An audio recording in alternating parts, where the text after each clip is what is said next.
I'm currently focusing on the Los Santos Drug Wars DLC. Going to be doing some Fooligan jobs, which have a 48-minute cooldown, which goddamn sucks. Going to be sourcing stuff for my acid lab. I guess doing stash houses.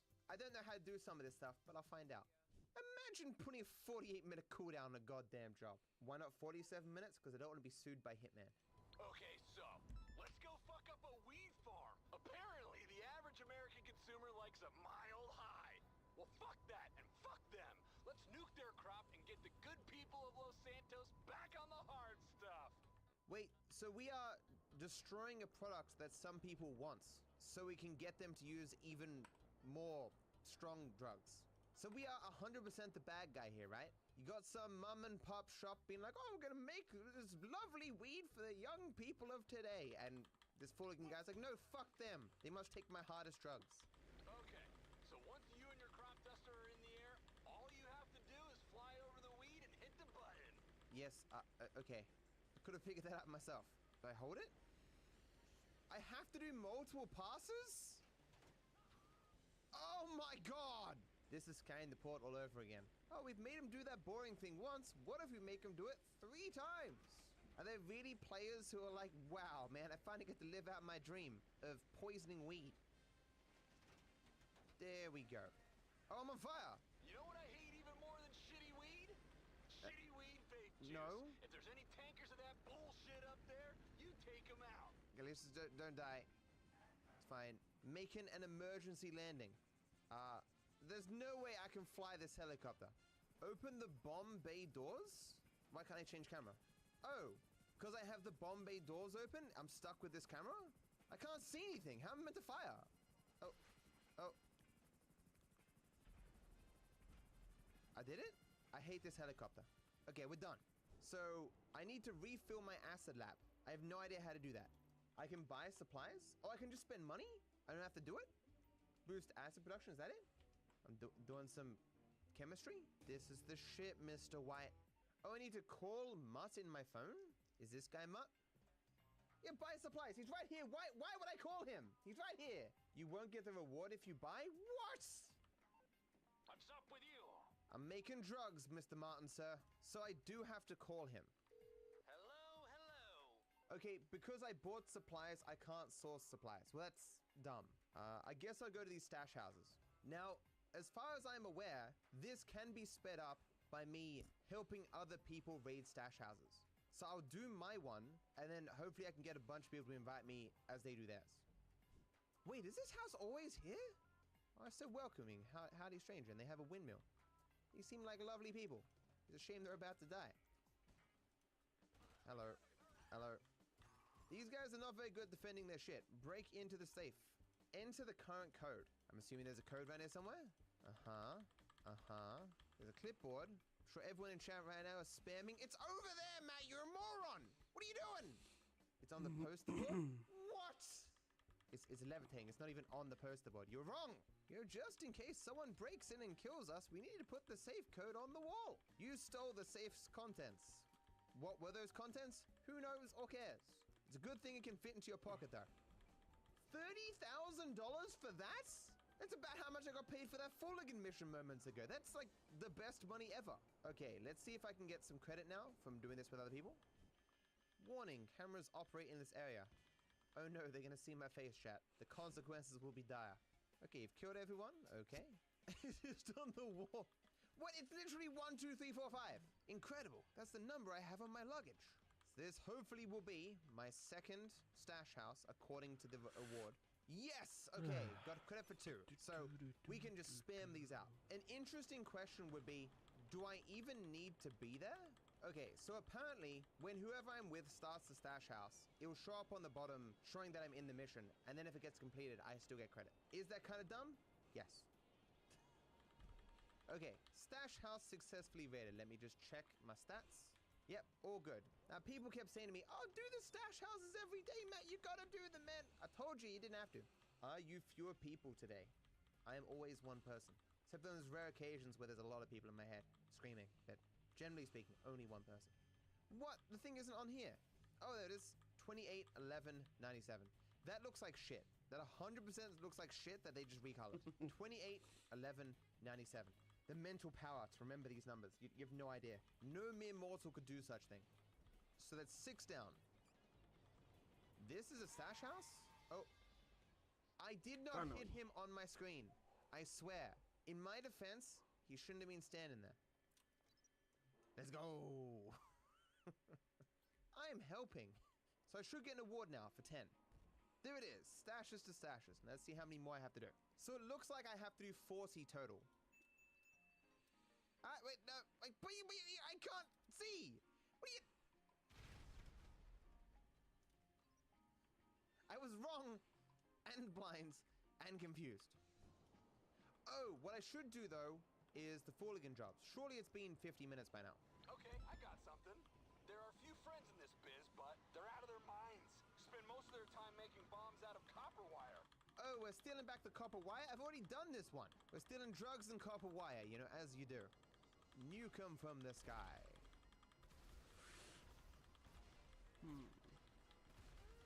What? Shut up, chat. That was just me showing you what not to do in a Fooligan mission, chat. Like, I'm giving you this valuable information. Well, here's something that's been on my to-do list for... No, not contaminate the weed farms!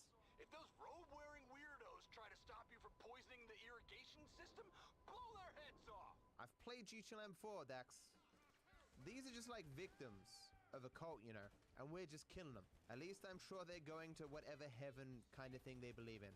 What's the point of contaminating it if they're all dead? Who's gonna drink the water? Okay, isn't this meant to be acid? Like this. Why isn't this killing me? Cause like, am I immune to acid? Now I'm just drugs. Fair enough. Oh. Oh, aliens. No. Where's my oppressor? Let me get out Hello of to here. anyone that's in the chat right now, if you are. What? I died? I mean, I got fried? Shoot my gun. I can't see anything because I'm stuck in first person. No. What? What?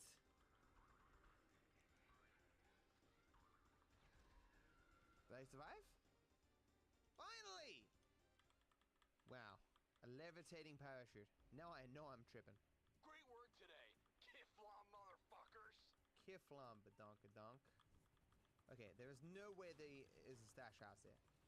In this building? I need to shoot a rocket. Betrayed! He was working for them the entire time. In his defense. Really, There's that's the nothing first thing defending, you it's not ask. Can I have something? 44, 23, 37. Come on There now, are buddy. only 10 possible codes? That doesn't seem very secure. We don't even need to find the post-it. I'll just try all 10 codes each time. So 15 down.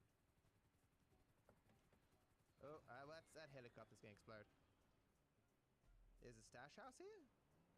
Shoot, Oh. that's the wrong way. Why do I have the cops? I did nothing wrong. Lester, please save me from the consequences of my actions. Where's the stash house? I was promised a stash house. Well, you just gave me the cops! I just got rid of the cops! They see me rolling. They hating. Patrolling and try and catch me riding dirty. Been training for months for this. We did it. I mean, I know GT Online isn't meant to be super difficult, but like, these are pretty damn easy. Imagine though if they just had all 6 guys with like perfect accuracy, just aiming at the bottom of the stairs for the second you pop round. Oh, wait, what? What? Did your shadow just hit me? Hey, did you know that a jiffy is a unit of measurement? I did not know that. Thank you for informing me, dear viewer. Oh, we're being pushed down the stairs. I'm dying. Please save me. Easiest fight of my life. Oh, yeah, okay, okay, thank you. I know all oppressors look the same, as racist as that might be, but that one, definitely mine. Oh wait, this isn't my oppressor? But it's the exact same color. That's the default color? Yeah, but I'm the default guy. I should paint it gold to match my clothing. We're doing that after this. Okay, so to change the color of my vehicle, I need to summon this terabyte, right? How'd I put it in here? In. Chat. Oh. Okay, I did the thing. Now what I do, get on it? I am now CEO. Worked my way up from a small grunt, in the mailroom, being a janitor and stuff, and here I am, the CEO. You too can do the same. I am a success story. Why is this not doing anything? I'm trapped! I'm trapped! A cog in the machine! A bug in GT Online? Impossible. I mean, that was unfortunate. There's no gold? There's pure gold, but pure gold sucks. I guess brush gold would be better here, though. Weapons. I can only have one of these at once, right? I can't have an explosive MG if I have homing? Yeah. Oh, no! I swear to you. I swear I just pressed the wrong button. I wish I was this funny that I could have done that intentionally as a joke, but I just pressed the wrong button. Okay then, I will go get the Gcash, which I can only do one a day. Need 50 of these. I've done like 25 or something. Could be in here. Oh, there it is. Where was the beeping game? This is a special non-beeping package. Oh. Flawless. So I should call my acid lab and try to resupply it. Something I've still not done even once. Okay. Alright, so I used to cook for a lot of the gangs around town. You hit them where it hurts, we both win. Right, Honcho? My name's not Honcho. I am Honcho going to Rancho. These people adding O to the end of all these words, it's so childish, man. I seen you was from Dallas. That's the way it is, friendo. Is something wrong What? with anything? Is that what you're asking me? Friendo? You don't know what you're talking about. Friendo. You got nowhere to go now. I could just leave. I mean, there's a door right here that says exit. I mean, what do you mean nowhere to go? Oh, wait, that's cheating. Load the supplies? Oh, no. Not forklifts again, man. I hate forklifts. They don't even drive straight. They good? No, game, please. Please, game. I've got him! It's there!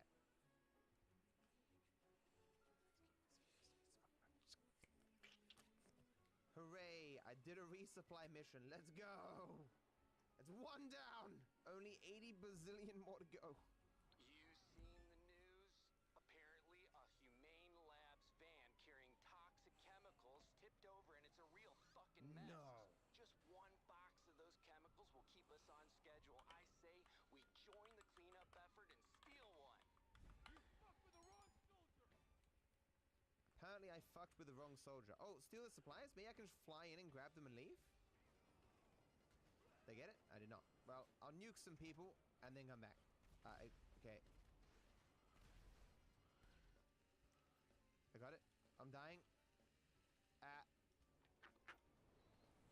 Okay, I am more resistant to chemicals than they likely realized. Okay, beautiful. Okay, we'll just keep doing that then, I suppose, until it tells me I can't do it. You seen the news? This is the exact same one I just did. Crap. Oh, crap. Oh, no, I didn't mean to land here. I'm sorry. No, heal. Where's the thing? Okay. Heal. It's fine. It's fine. It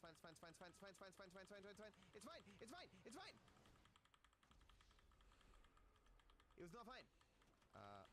Okay. Okay, well, this is not going well. Okay. I'm running out of snacks. Where's the box? Did I get the box? Where's the box? No. Go. No! Okay, well, it's out of the poison now. This is fine.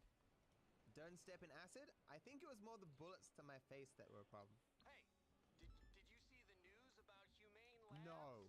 Humane Labs needs to work on, like, not spilling chemicals if they're spilling chemicals this much. So it's 4 done, right?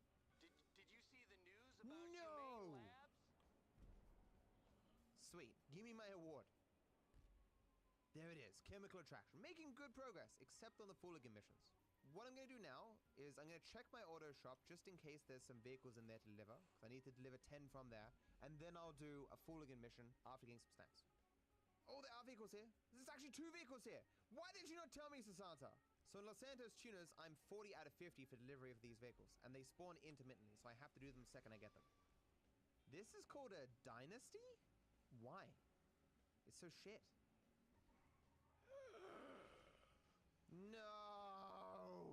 This car handles like a shopping cart. At least I still get credit for the award. Whoa! Hey man, that's just how I found the car, bro. It's always looked like that. It makes it go faster, I swear. Oh my god, there's 2 aliens. I don't care. There's no award associated with aliens. Do I have a girlfriend? I did until I crashed my car in the previous section there. Yeah! She's happy. Okay, so a call for a Fooligan mission, because I'm sure that cooldown is now done. You only need to take out the head butthole to make your point. Oh, right, I need to not blow up the copper this time. You send me a pic of his corpse, get the truck full of copper, and you're done. Dex must have a very big collection of pictures of corpses. I think he just might be a necrophiliac. Like, this whole drug thing is nothing. He just wants to find a way to get pictures of freshly made corpses. We need an ambulance. Yes, you do. Don't worry, man. Pay 5 grand, you'll be good as new. Do a collab with Eminem? I don't know, man. I feel like I'm a bit bigger than Eminem these days. What has he done lately? I mean, I beat GTA 5 without taking any damage. I mean, what has Eminem done that's in any way comparable to that? G'day. Enjoy your copper. Oh, I have to leave the area now? You guys not gonna acknowledge my presence? You wanna die? Say thank you. Wow, he just turns his head away. Just, wow. Well, with me. Hey, wait, did you steal that person's car? Yeah, she's happy. Wait, look at this epic car that I bought today.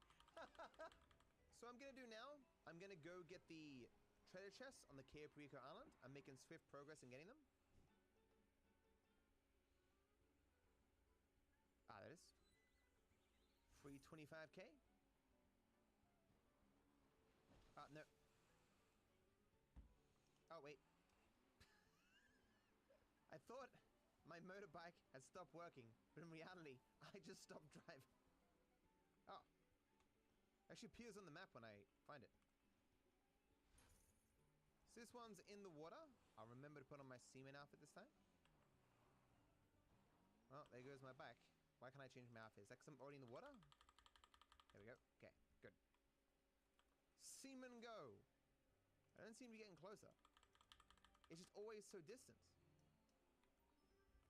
Oh, it's right in front of me. What? I did not. Okay. Very well. I'm going to continue largely focusing on the Drug Wars DLC. I guess we should start with stash houses. Hey guys, I'm here to kill you for like the millionth time. Will they have learnt their lesson? Ow. Ow. These guys suck at their jobs. Did I shoot him or did he shoot him? What? Whatever. Honestly, doing all these is also teaching me about, like, random buildings in the game, you know? Bang. Oh! I'm sorry, I didn't mean to. I'll make it up for you with this. 021287. He's happy, he's fine. Oh, there it is. Stashes to stashes. We're halfway, so I should need, like, 25 more. What I really should be doing is the Fooligan jobs in between this. You know what I hate about legal weed, fresh meat? No, isn't this one I've done before? Let's go grab some herbicide and dump it all. No! So it is the same one. I couldn't tell because this guy's main concern every time is other people making weed. I've never seen someone who likes drugs this much so pissed off that other people are enjoying drugs that they don't personally enjoy. WYD. What does WYD mean? Wipe your dick? Oh, what you doing? These kids these days, man, with all their fucking abbreviations, man. I'm an old man. Just say words like we used to back in the day. Contaminate the weed farms. There's no limit on the chemicals. The only limit is how much you're willing to poison the random people. And I have no limit on that. Poison them all. Where's Von being like, you're too high. You're too high. Got it. Cool. Just one more. Watch your jet, bro. Watch your jet. Oh, what are you doing? Okay, we're done. Oh wait, there's still one more thing I have to do, isn't there? Destroy the tanker? Like, what? Doing those 3 things wasn't enough, Rockstar? What if I just dived out and let this hit this? Well, I mean, it would have worked. I was just about to do that! You steal my thunder! Mission passed. Good stuff. Now, Sasanta here is telling me that there's another car at my auto shop. So I'm gonna deliver that car. I only need to do 8 more. Okay. Only 1 car here, unfortunately. Why do people ask for ugly cars? Because the people themselves are ugly. Clearly. You're like, what the hell? a chocolate car with I was just checking out the wheels, damn it. It's like he's made a, what's it called? Violet crumble. You guys know what violet crumbles are? No, it's not a violet crumble, it's a cherry rat. Yeah. It's like he's made a cherry rat. Because it's chocolate, but with like pinky red stuff in the middle. Look, my explaining what chocolate bar this car is like was very important, okay? It was well worth the small crash. Ah! Okay, this might be the most I've ever damaged a car. Hey, look, you need less cars anyway. Whatever. Isn't the first time I've disappointed a woman, and it won't be the last. And now I will go spin the wheel. So how the wheel works is on a new session, 4.2 seconds after it tells you that you can spin it. If you spin it, you get a car every time. It is very important to win the car. I need something else to fill up my auto shop so it looks nice. So when people walk in, they'll be like, oh, wow, you have a lot of cars here. You probably play this game quite a bit. You should probably go outside more. Yeah, of course it's 420 seconds, yeah. You got to imagine some dev programmed that specifically. 420. 1, 2, 3, 4.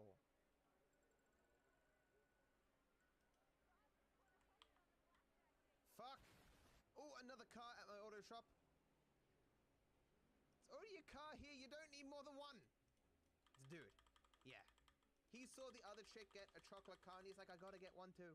Okay, so on to Dr. Dre. So there's still half an hour that I have to watch Dre for this award, and he only gives 15 minutes at a time. Sing something?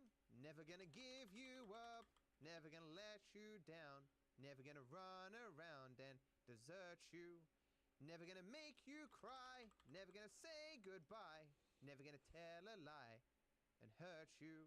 I sing that same thing every time because I don't know the lyrics to any other songs. Okay, how long have I been in here? It feels like several eternities. 2 minutes! Money! We're getting Arab money!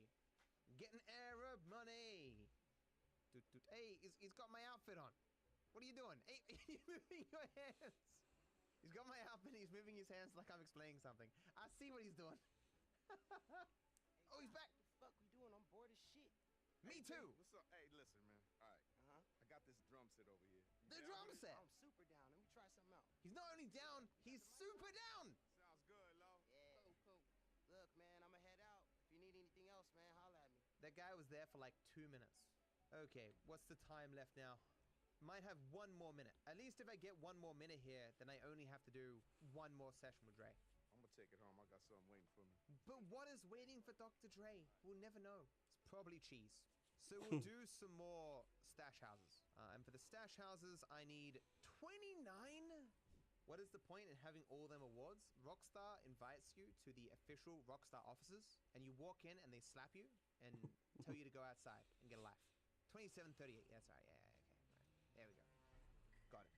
Making swift That's progress. scary. Oh. You totally killed yourself there. Like, what? Stop going in before I get there. You'll get yourself killed, and then I'll cry. You got lucky this time. Oh, I told you you'd die. Like, you should have waited. There we go. Bang. Oh! How dare you? What did I do to deserve such brutality? If anything just warps me up. I've once again been mildly inconvenienced. What the heck? Stash house successfully raided. Okay, well, this is going down. I came back here for my oppressor.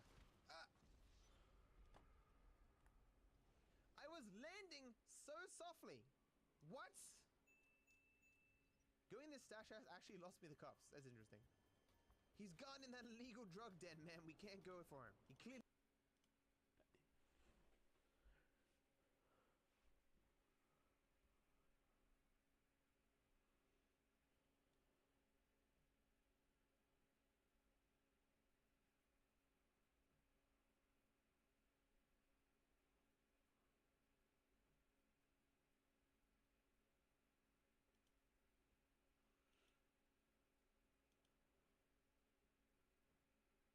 Do.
Why is there two? Oh, that's what it does.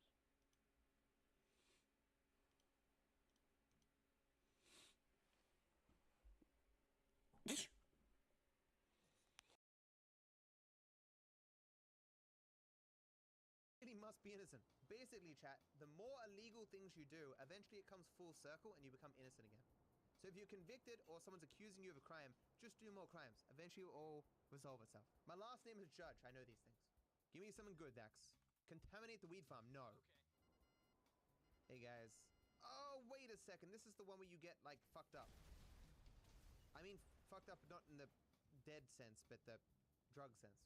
Fucked up can mean a lot of things. English is weird. So I just need to climb onto something. I can't see anything. Good, good, good. Thank you. Ah, Great work today, Kiflam motherfuckers. Kiflam. 1,000 years from now, chat, they're gonna find remnants of the Epsilon cult and be like, oh, people 1,000 years ago loved saying Kiflam all the time. Crazy. Can I confirm there will be loading in GTA 6? As a GTA 6 voice actor, I can confirm that there will be some loading in GTA 6, unfortunately. I told them they shouldn't add it in, but they said it would remind people of GTA 5 and it will be like nostalgic. And I can't argue with that. One thing I associate with this game is its loading. Stop giving me the bumps. Rockstar's like, we're not well, whoa, Hello, Boom. Sorry, I was doing something. I got killed by a big ape. Rude. You think you could escape? Bah. Oh. Yeah, I got him. You play this Get game? out of here. I killed my CEO. I'm a traitor. You'd run to Mexico. Hey, dude. Where your pants at? How can you knock over a stash house without pants? Dangerous. They, wait. But, well, I mean, it was effective. You can't. Is my argue mic with too low? results. Is that Would better? you believe that I've been playing this game so much that I actually dreamed about GTA Online last night? Can't remember what it was about, but it was very annoying. I remember waking up being very frustrated. Well, in the meantime, I will deliver the vehicle that I have at the auto shop here. Don't you touch me with my... I don't think I can say the name of this car.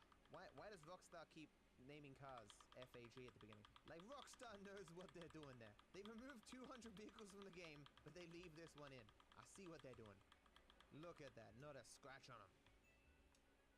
Just 10 more stash houses. That's all I need. Then I'll be happy. Because I'll have those internet points. Where's the number, though? Oh, shit. I almost got hit by that table. It's your fault. I can't find the paper. Oh, there it is. Oh, you covered it in explosives! Terrible. Wait, what? 3, 4, 5, 6, 7, 8, 9, 10. No, okay, well, it's not good of a set number, is it? You still there, Boo? Can you open it? Can you open it? Can you open the thing? There it is! Check Dax. I should, but fuck Dax for the time being. I want to get this done. What is with these screens? The game's like, you've done too many codes today. Yeah. Ah. Okay, I can see why they do it to me. Good job, man. I'm just helping him leave the building faster. Oh, you left one alive for me. Thanks, man. The benevolence. It's so much easier when you can see the numbers. They say cracking safes in real life is a hard thing to do. Every time you see a movie involving a heist, you're like, hey, why don't they just find the poster with the numbers on it? Yeah. Got 3 at once. Oh, wait, is that... What? Oh, okay. Face mask save is...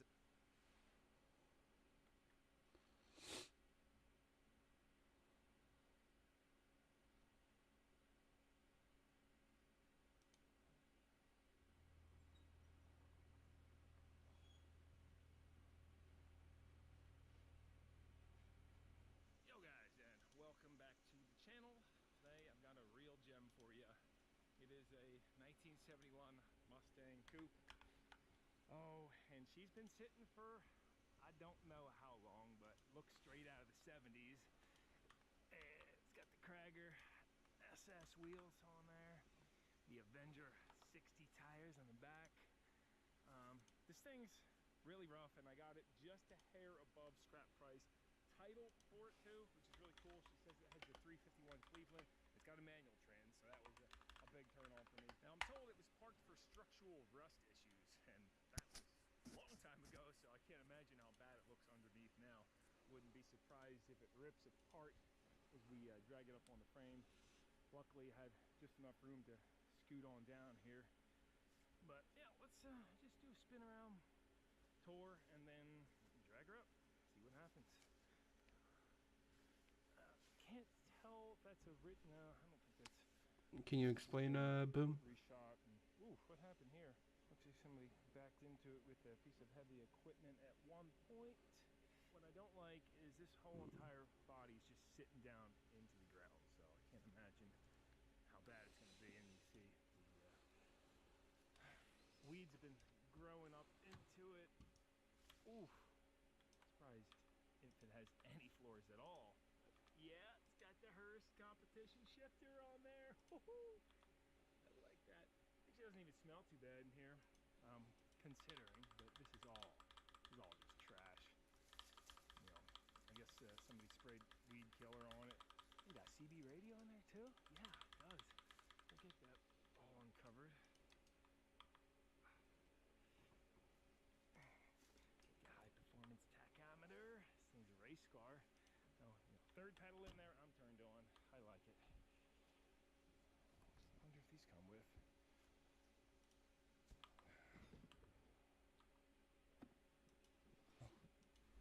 Just a little bit of rust. What's your username, Boom? For me at this point, so let's get her loaded up and home. And we can find out, will it run? Or can we make a little profit on parts if there's any good parts left? What do you think? Are these going to take air? I think maybe so.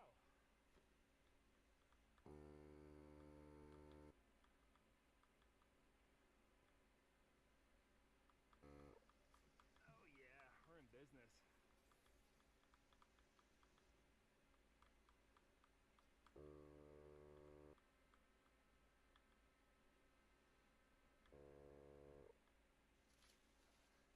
It's gonna roll real good now.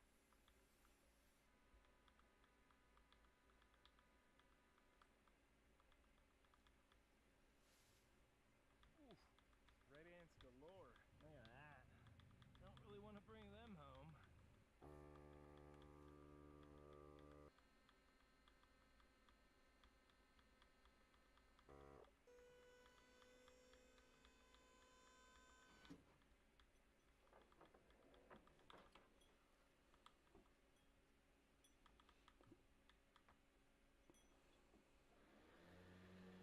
What do you mean, Boom? There may be like multiple people that have somewhat similar in my username. Could be in gear, but or brake on too. Are you scared that it's like one of those scam links or something? Probably should check that. Parking brake's not on, and it's in neutral. Got a little short throw shifter in there, I think. I mean, I guess if any of these wheels spun, we'd be way too lucky. Of course, this is dragging my truck.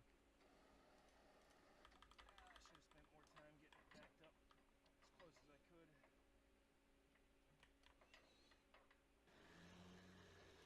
Yeah, that's pulling the color back up though. Now we just need some more power.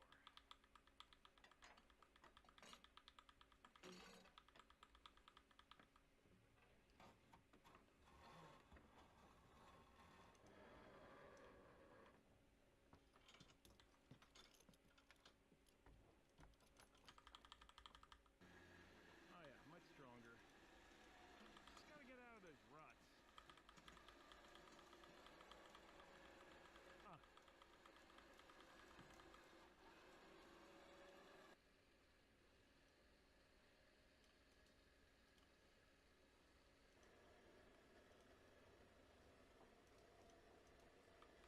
Wow, that's a really deep hole under there. I guess the ants all did that?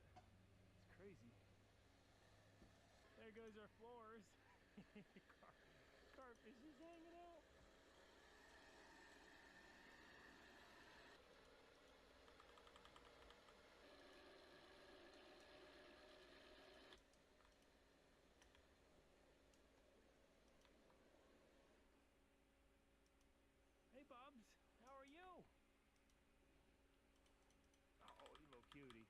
He's a pug, right? Oh, black pug, look at you. Yeah, I'll get it up on the flat so we can pull it over. But here is what's left. A lot of time people say these videos are made up, like you just threw some shrubbery around an old car, but I mean, you can tell when you look at the ground, it's been sitting for a long time. There's the imprints of the exhaust. It looks like it's got long tube headers, if I'm not mistaken. Here's the collector, and open headers at that.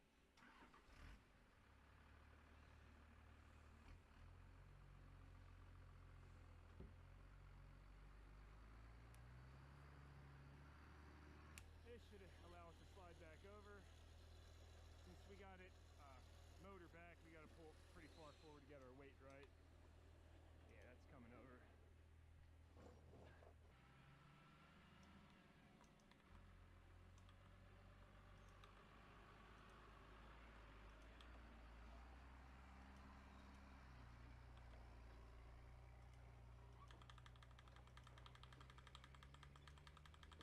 So you sad to see it go, Donna? I am sad, but I'm glad because it's gonna go to something rather than going into The ground further? Is that better, Boom, by any chance? compactor. Yeah, no, exactly. So I'll do something with it, see if it's potentially savable. I don't know if that's true, but otherwise, at least the parts will go into something. And you know, it's better than rotting away in the ground. It didn't. You could tell it didn't want to die there. I mean, the tires filled up, so that's a good sign. Yeah, those tires look like they're from the 70s, probably. They probably are. 80s at least. You got any old pictures of the car I can plug in, or? I might, but I'll have to find them. Okay, cool, I'll make sure you get them. awesome. Locked and loaded.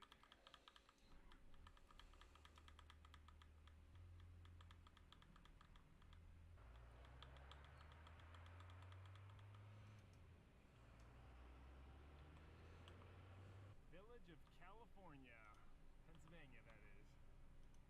Yeah, from Cali, Pensy. Nice day for mowing the lawn on my John Deere. Cute little bar. I like it.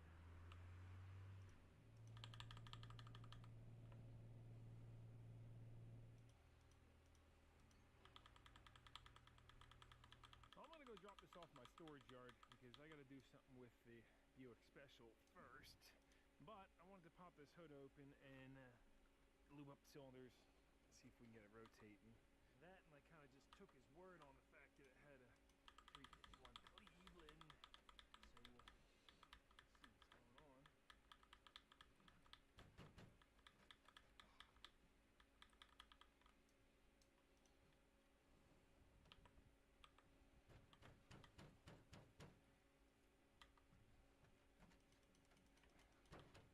A little bit of rust coming out.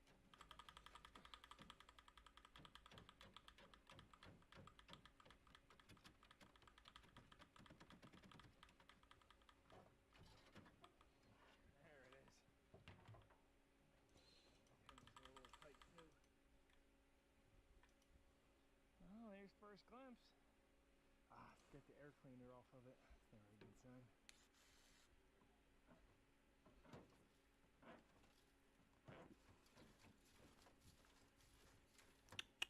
Now, the trick with open a lot of these hoods is you want to be pulling and lifting.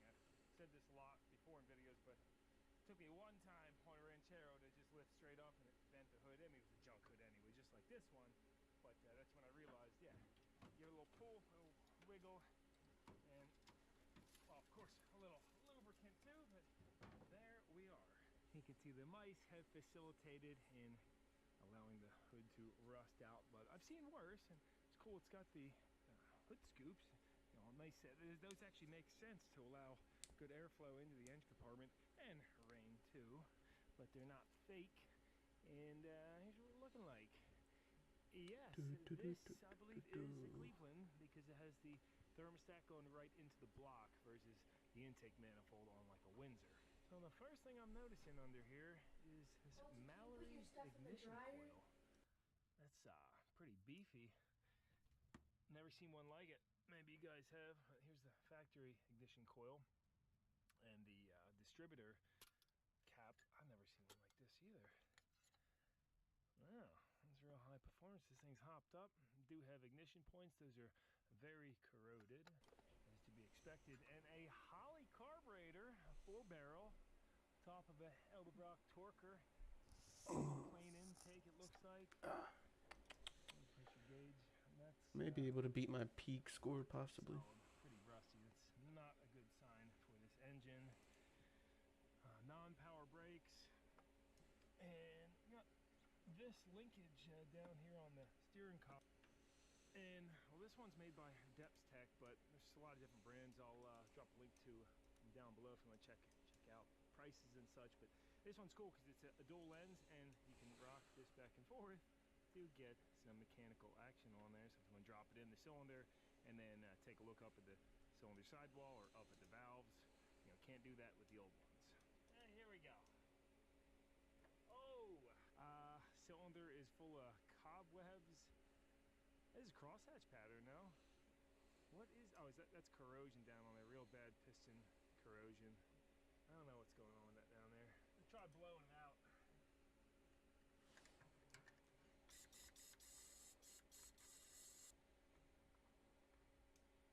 Yeah, that's just real bad pitting and corrosion. Beautiful. What a shame. And cylinder number 2, looking about the same. Yeah, what's nice is getting in tight spaces with this too. You can kind of rock it back and forth to wiggle by certain things. And number 3, looking actually much better. And here's a glance at number 4. The piston's pretty much at the top, so you can't get a good look. Number 5, we're looking pretty good. Nice crosshatch. Number 6, same deal. Number 7, piston toward the top. And kind of can sneak it by a little bit if you rotate the dial. Yep, all the way up at the top there. And then number 8 has some cobwebs along with some nasty looking rust stuff. As far as this unit goes, yeah, this is definitely something you need in your arsenal. Having that articulating head is absolutely priceless compared to the just standard straightforward ones, or even if you have the dual camera. I mean, being able to do that is going to allow you to get in a much tighter place. So yeah, check them out on Amazon. I'll say that Depth Tech works well, but maybe just buy whichever one's on sale is what I would suggest. Now I'm hitting up each cylinder with a little shot of PB Blast, and let's see if we get lucky. If it budges, we're good. Nope. Tight. Oh, we got 15/16 on the crank.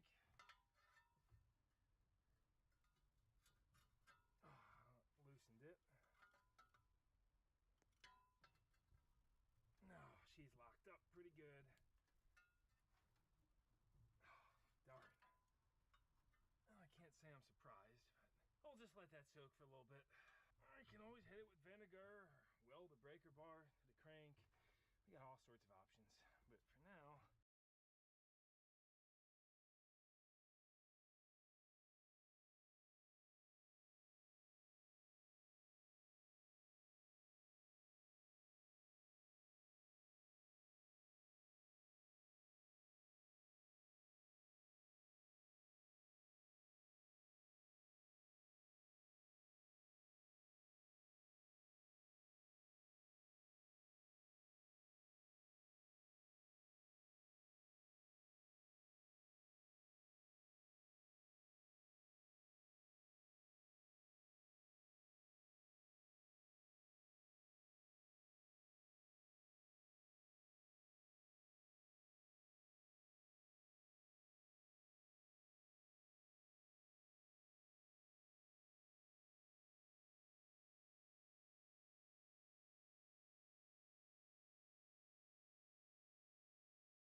Sorry, y'all, I'm back.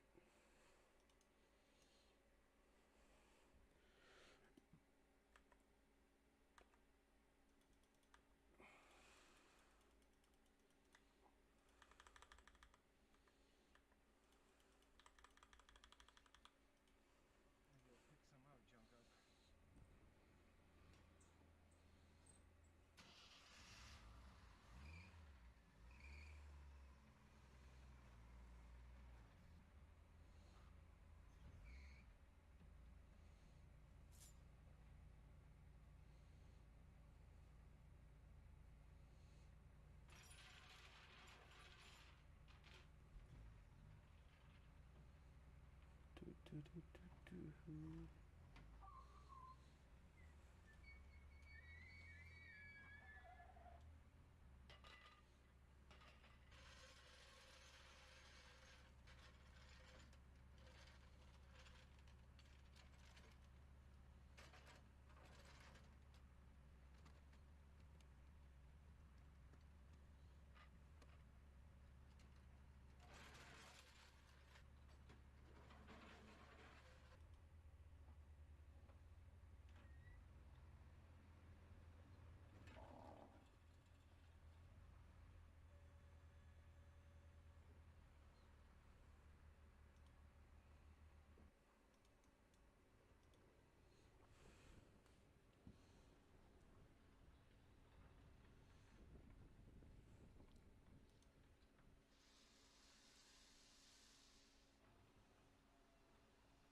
had to get a remote controller for this winch so I can be pushing while winching since the driveway's on an angle. Got it snatch blocking off of there, but that's not gonna do it.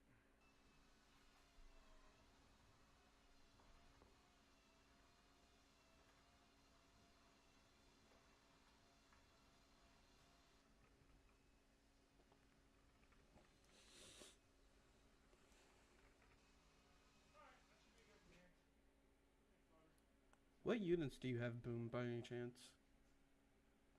I bothered her when she was getting ready. And so I don't have to bother her next time. Gonna order one of these wireless remotes now. $14.97. This has been soaking. See if she'll crank over now. What's she barking for?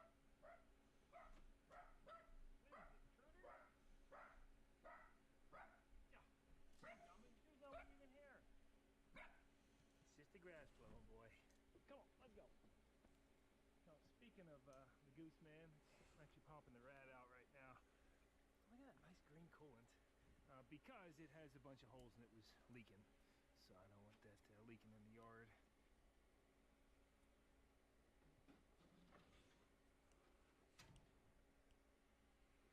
Imagine that. Still locked though. Have you been in the driver's seat yet? Oh, no. No, I'd be lucky if I get this engine running. Not looking good. You should drive it with all the shrubbery in there. Yeah, it's all thorns too. Hey, we got rid of all that coolant, buddy.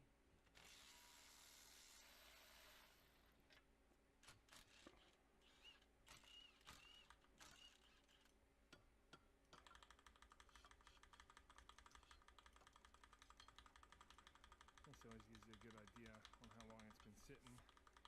Surprisingly, these aren't rusted in too bad. So I'm thinking we get a big old nut and then a big piece of steel. And maybe this timing gear. Yeah, because that's already got universal holes drilled in it.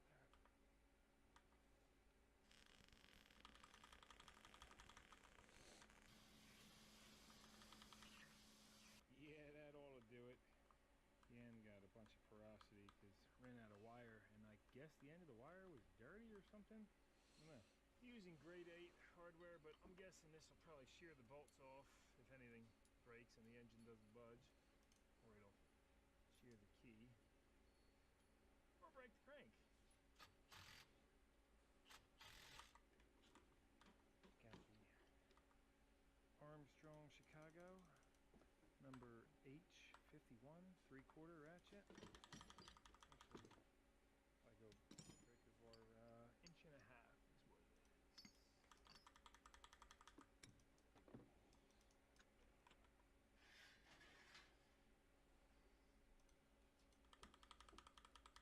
Oof, a little tight. There it goes. Budge backwards.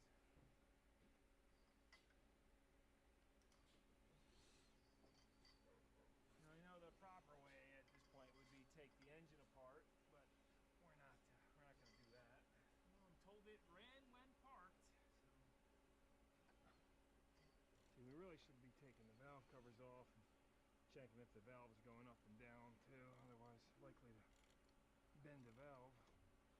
Ooh, like that. What's stopping right there? That's not good. You guys hear it?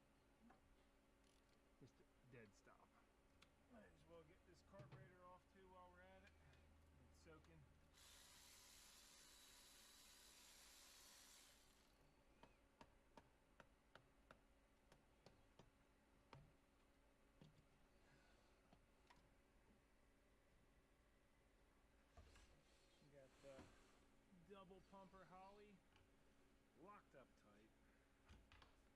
You there, by any chance, Boom? I asked what type of units you had. It's certain that this is going to need some heat to loosen it up, but for now, I'll let it soak in some diesel slash ATF. Probably got a spare carb kicking around anyway.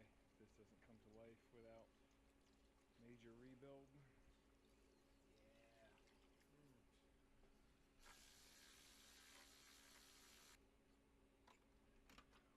Wow, clean. So this head's got double springs Yeah, in it. what are the... Oh, that's alright. That, the piece that separates the inner from outer spring is sticking out. It's also got these little chunks just kind of sitting here. And these are just the oil deflectors from this rocker and this rocker, and then the other piece is a chunk of that spring separator. Oh, and there's another little piece of this trying to go down back into the pan. Oh, another piece up there. You get a lifter. They are not pumped up at all.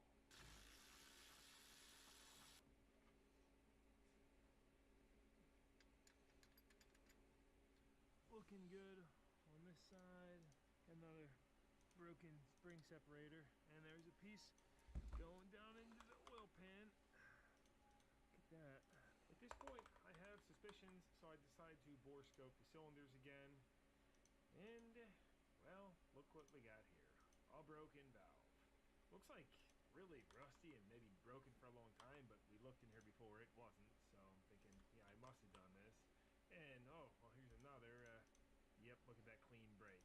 This was definitely my doing. The stems were rusty. The valves didn't get pushed back in, and I ended up with 3...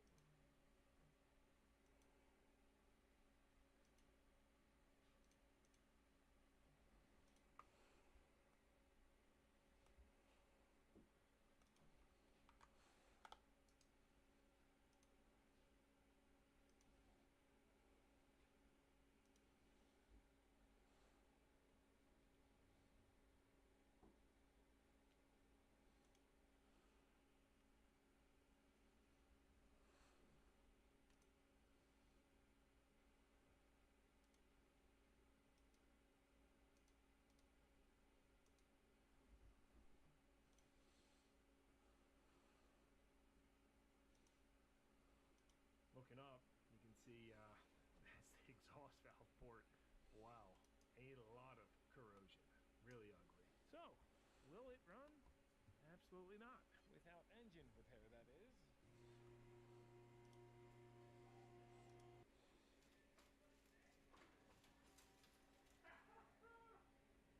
What a hunky turd!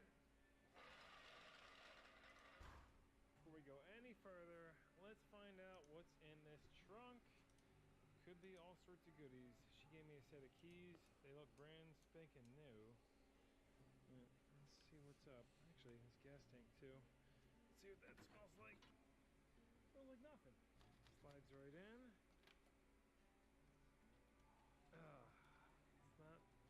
It's not going, but it's almost like we don't even need the key. Woo! That was easy. Probably wasted time going in here. Oh, toolkit actually. Look at that. Oh, ants. No. Don't want to disturb them too much. I'm gonna move into the garage.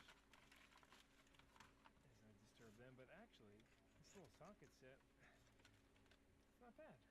Yeah, I'll let those ants be. I don't see anything else of value in here. Hasn't been opened in a while. You can see why it's so easy to just flex that out of the way because the nails rotted apart. Are you Sierra Epic Dude by any chance, Boom? She is crispy down here. Does have the aftermarket oil pan though. Didn't rot through. Long tube headers. Looks like aftermarket bell housing. But this top loader, 4-speed.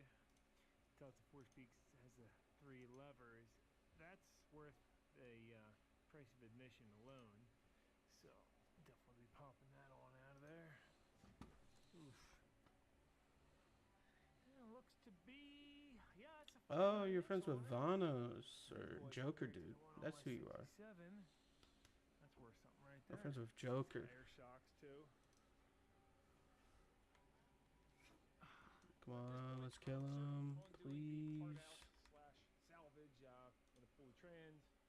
Keep that, the drive Please shaft, let the us coil, kill him, carburetor, please. rad battery, a few other odds and Man, ends, and then this the some meat BS. on the bone. So we got a good front bumper, grill. Doors are actually in half decent shape. The hood, outer skin. You should be able to join me, Boom.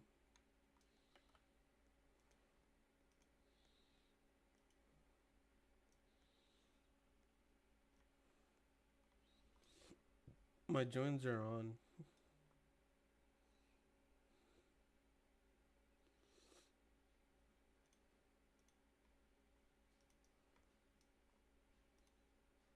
Let's unlock this bad boy. Oh, not bad, not bad.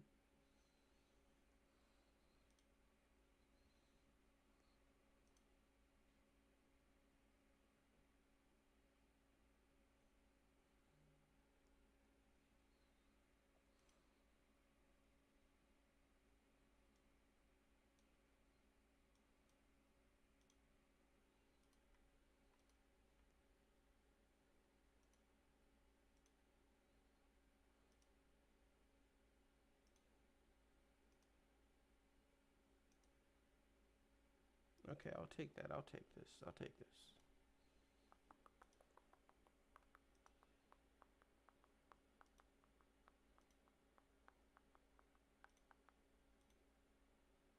And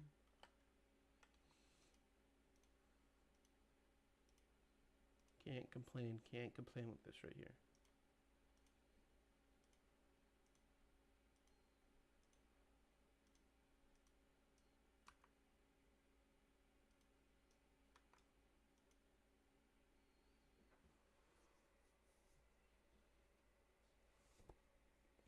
Yo, do you have a range booster by any chance?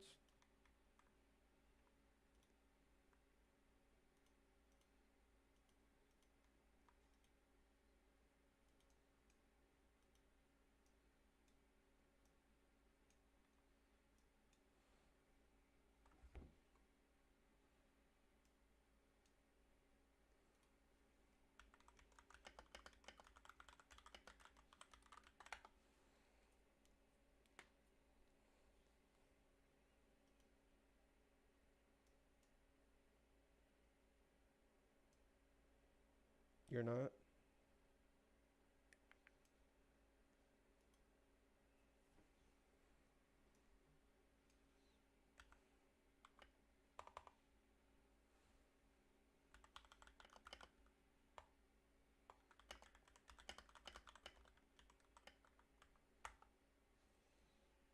Yo, Boom.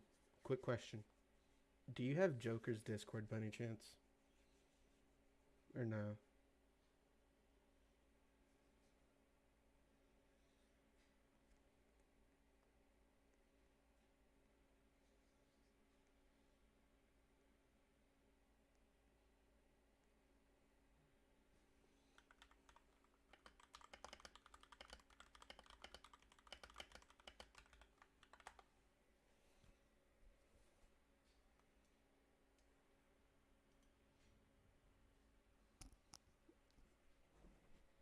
I'm just wondering if my mic is working or not.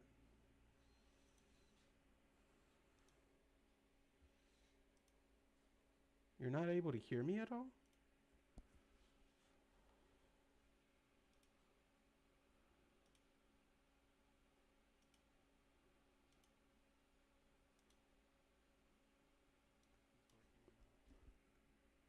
One, two, three, one, two, three.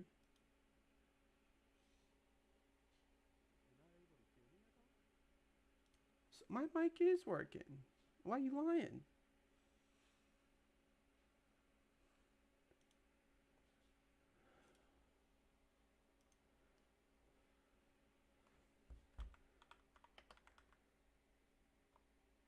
Oh, is it really that low?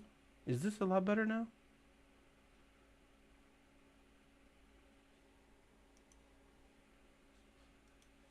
Oh. That's weird.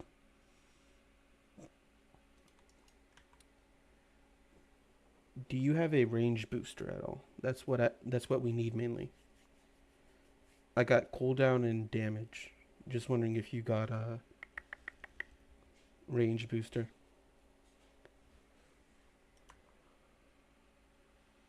Raised it all the way to the max.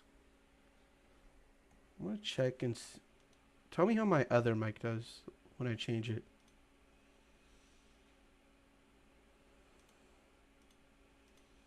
Where are you? Settings, audio, mic. What about now? Is this like a lot better or weird?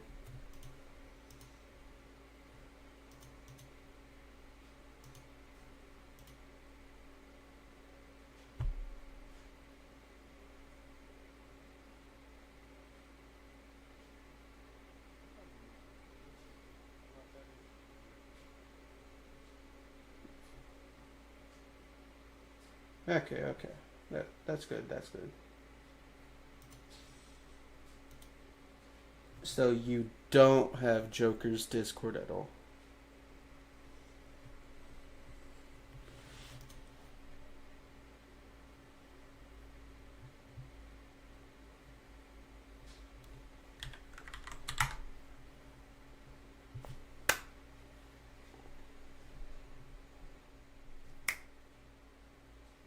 That is loud.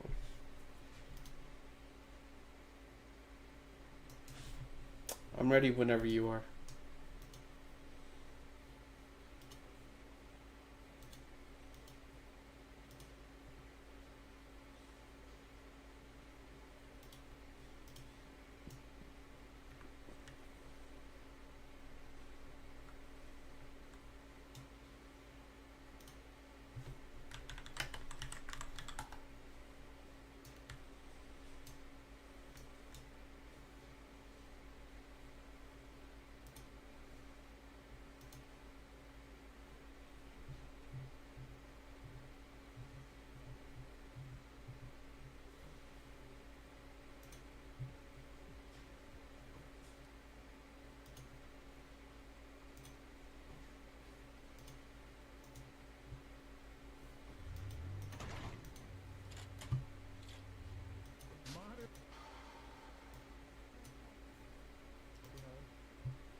Yeah, that's a whole JoJo reference right there.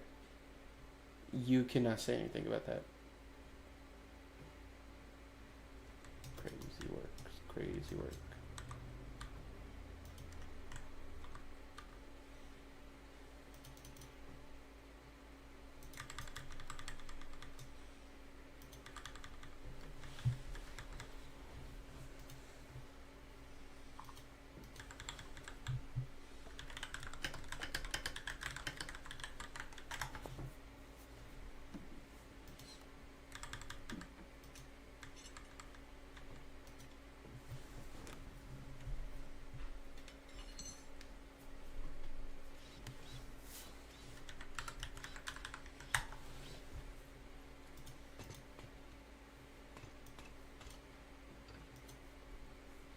Yeah, it's nice when a carburetor comes apart and the gaskets don't all get torn and stuff, but that's not the case with these Hollies. They seem to just get shredded. And stuck together.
of a pumper action, right?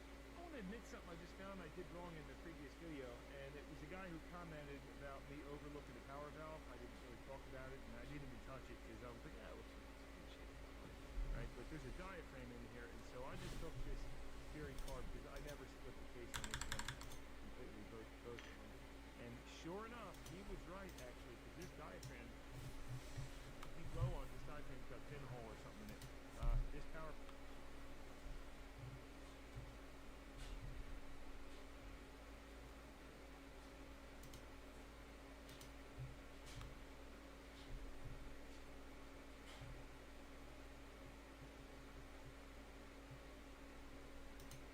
I got the world record for Plants vs. Zombie 2's hardest speedrun, All Worlds. This is where you beat all 312 levels in the game's 11 worlds in order in the most updated version. Yeah, this took a really long time. Now to begin, the game starts us out with 5 very easy tutorial levels before we get to ancient Egypt. These teach us how to plant things, how to use sunflowers, and a couple strategies, but in general, we just want to plant 3 to 4 sunflowers and then get as many pea shooters or cabbage pulps down as fast as possible.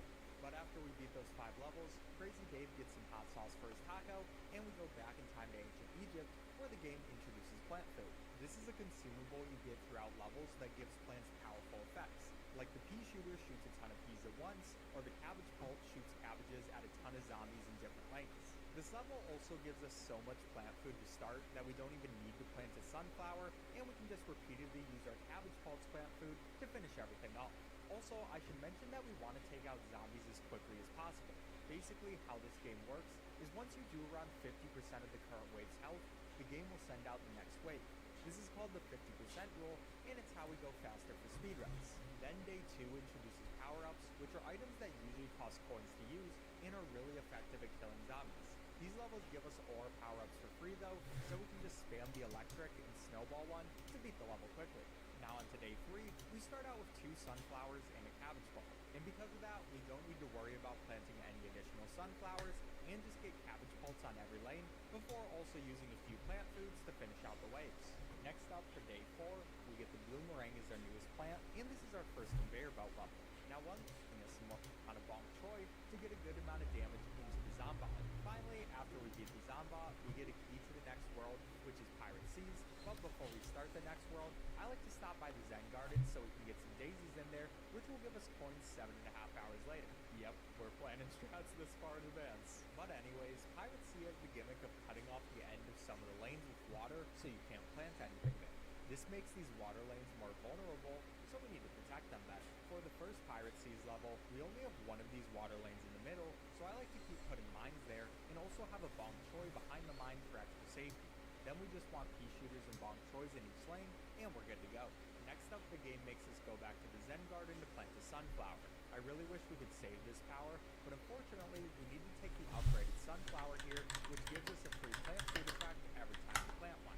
Yeah, this isn't really necessary for Day 2, but it means we get our sun super quickly, and it's probably one of the easiest levels in the game because of it. The next 3 days are pretty much just Bong Choy and pea shooter strategies, but for Day 6, we get the Snapdragon. He hits 3 different lanes with a fire attack and does pretty good damage.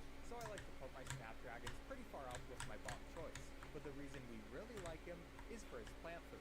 This also hits 3 lanes in front of him and insta-kills any zombies in its radius, so this plant food is great for the final waves.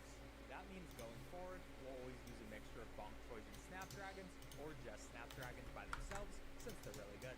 Next up on Day 8, we have our next conveyor belt level, and this one is pretty simple. Kernel Pulse in the back, and then Snapdragons, walls, and spike leads up front, making it an easy victory. Then Day 9 is a pretty standard pea shooter and Snapdragon strategy, but Day 10 gives us spring beans. These little guys are only really useful in this world, but they're super nice here because they're basically an insta-kill. You can put them by a water lane, and they'll push zombies that come up to them into the water, giving us a free.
low key back.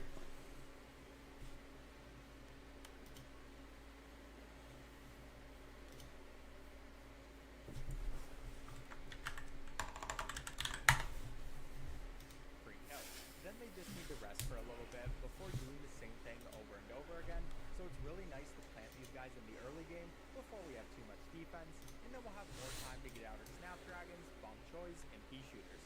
Now day 11 is a pretty similar strategy to 10, but day 12 gives us our next minigame. Here we have 5 coconut cannons, and we need to use them to hit the seagull zombies flying around. Not even sure if you can actually lose this level, but I try to take them out fast. Now day 13 is a level where we need to produce 2,000 sun before beating it, which isn't too bad. I just absolutely load up on the sunflowers, and otherwise play this level like usual, which gave us the win. Then day 14 is the last tail level, so here we want to have a back row of Pea Shooters, and then a ton of Snapdragons, and Bong Choys on the water lanes. Yeah, they give us way more money than we need for this level. Then day 15 is our first Don't Trample the Flowers level. Here we'll lose if a zombie crosses the line of flowers on the back row. There's some pretty difficult ones of this kind of level in the future, but for this one, it's not too worrying as long as we just have a ton of plants out. The only thing that's kind of worrisome is the cannon zombies, since they can send out a bunch of imps in various rows, but you just have to remain calm, and we got the win. But now day 16 is the first level where I wrote down in my notes, farm. And that's because it's an endangered plants level with 2 spring beans being the plants we need to keep safe. Now they can protect themselves alright, but for safety, I like putting more spring beans on their lanes and a Snapdragon right in front of them so we can use some really effective plant food. The biggest worry for this level is these barrel roller zombies, since they can one-shot plants by rolling over them, so you need to really focus on keeping these lanes safe to get the win. Next up is day 17, and this is a pretty normal level where we want to use our basic strategy of Snapdragons and Bong Choys, but we do have the level objective of beating 20 zombies in 30 seconds. This is another level objective that will be very hard for future levels, but for this one, I just like to use a Snapdragon plant food on a big wave of zombies, and that pretty much always beats the objective before we take home the win. On to day 18, here we need to survive with the plants the game gives us, and this time we don't get any sunflowers. Thankfully though, we get sun from the sky way faster than usual in this level, so my main focus is to put down as many Pea Shooters as possible to get us good damage on every row.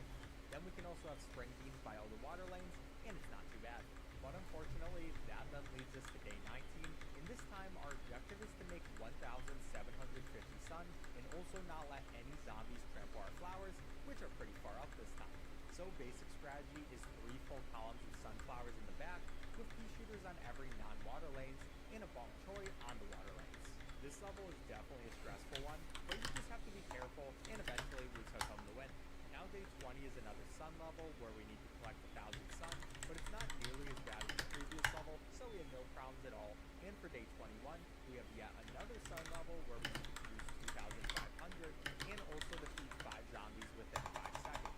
So my goal here is to have 3 full columns of sunflowers with Pea Shooters at column 2, Snapdragon and spring beans up front.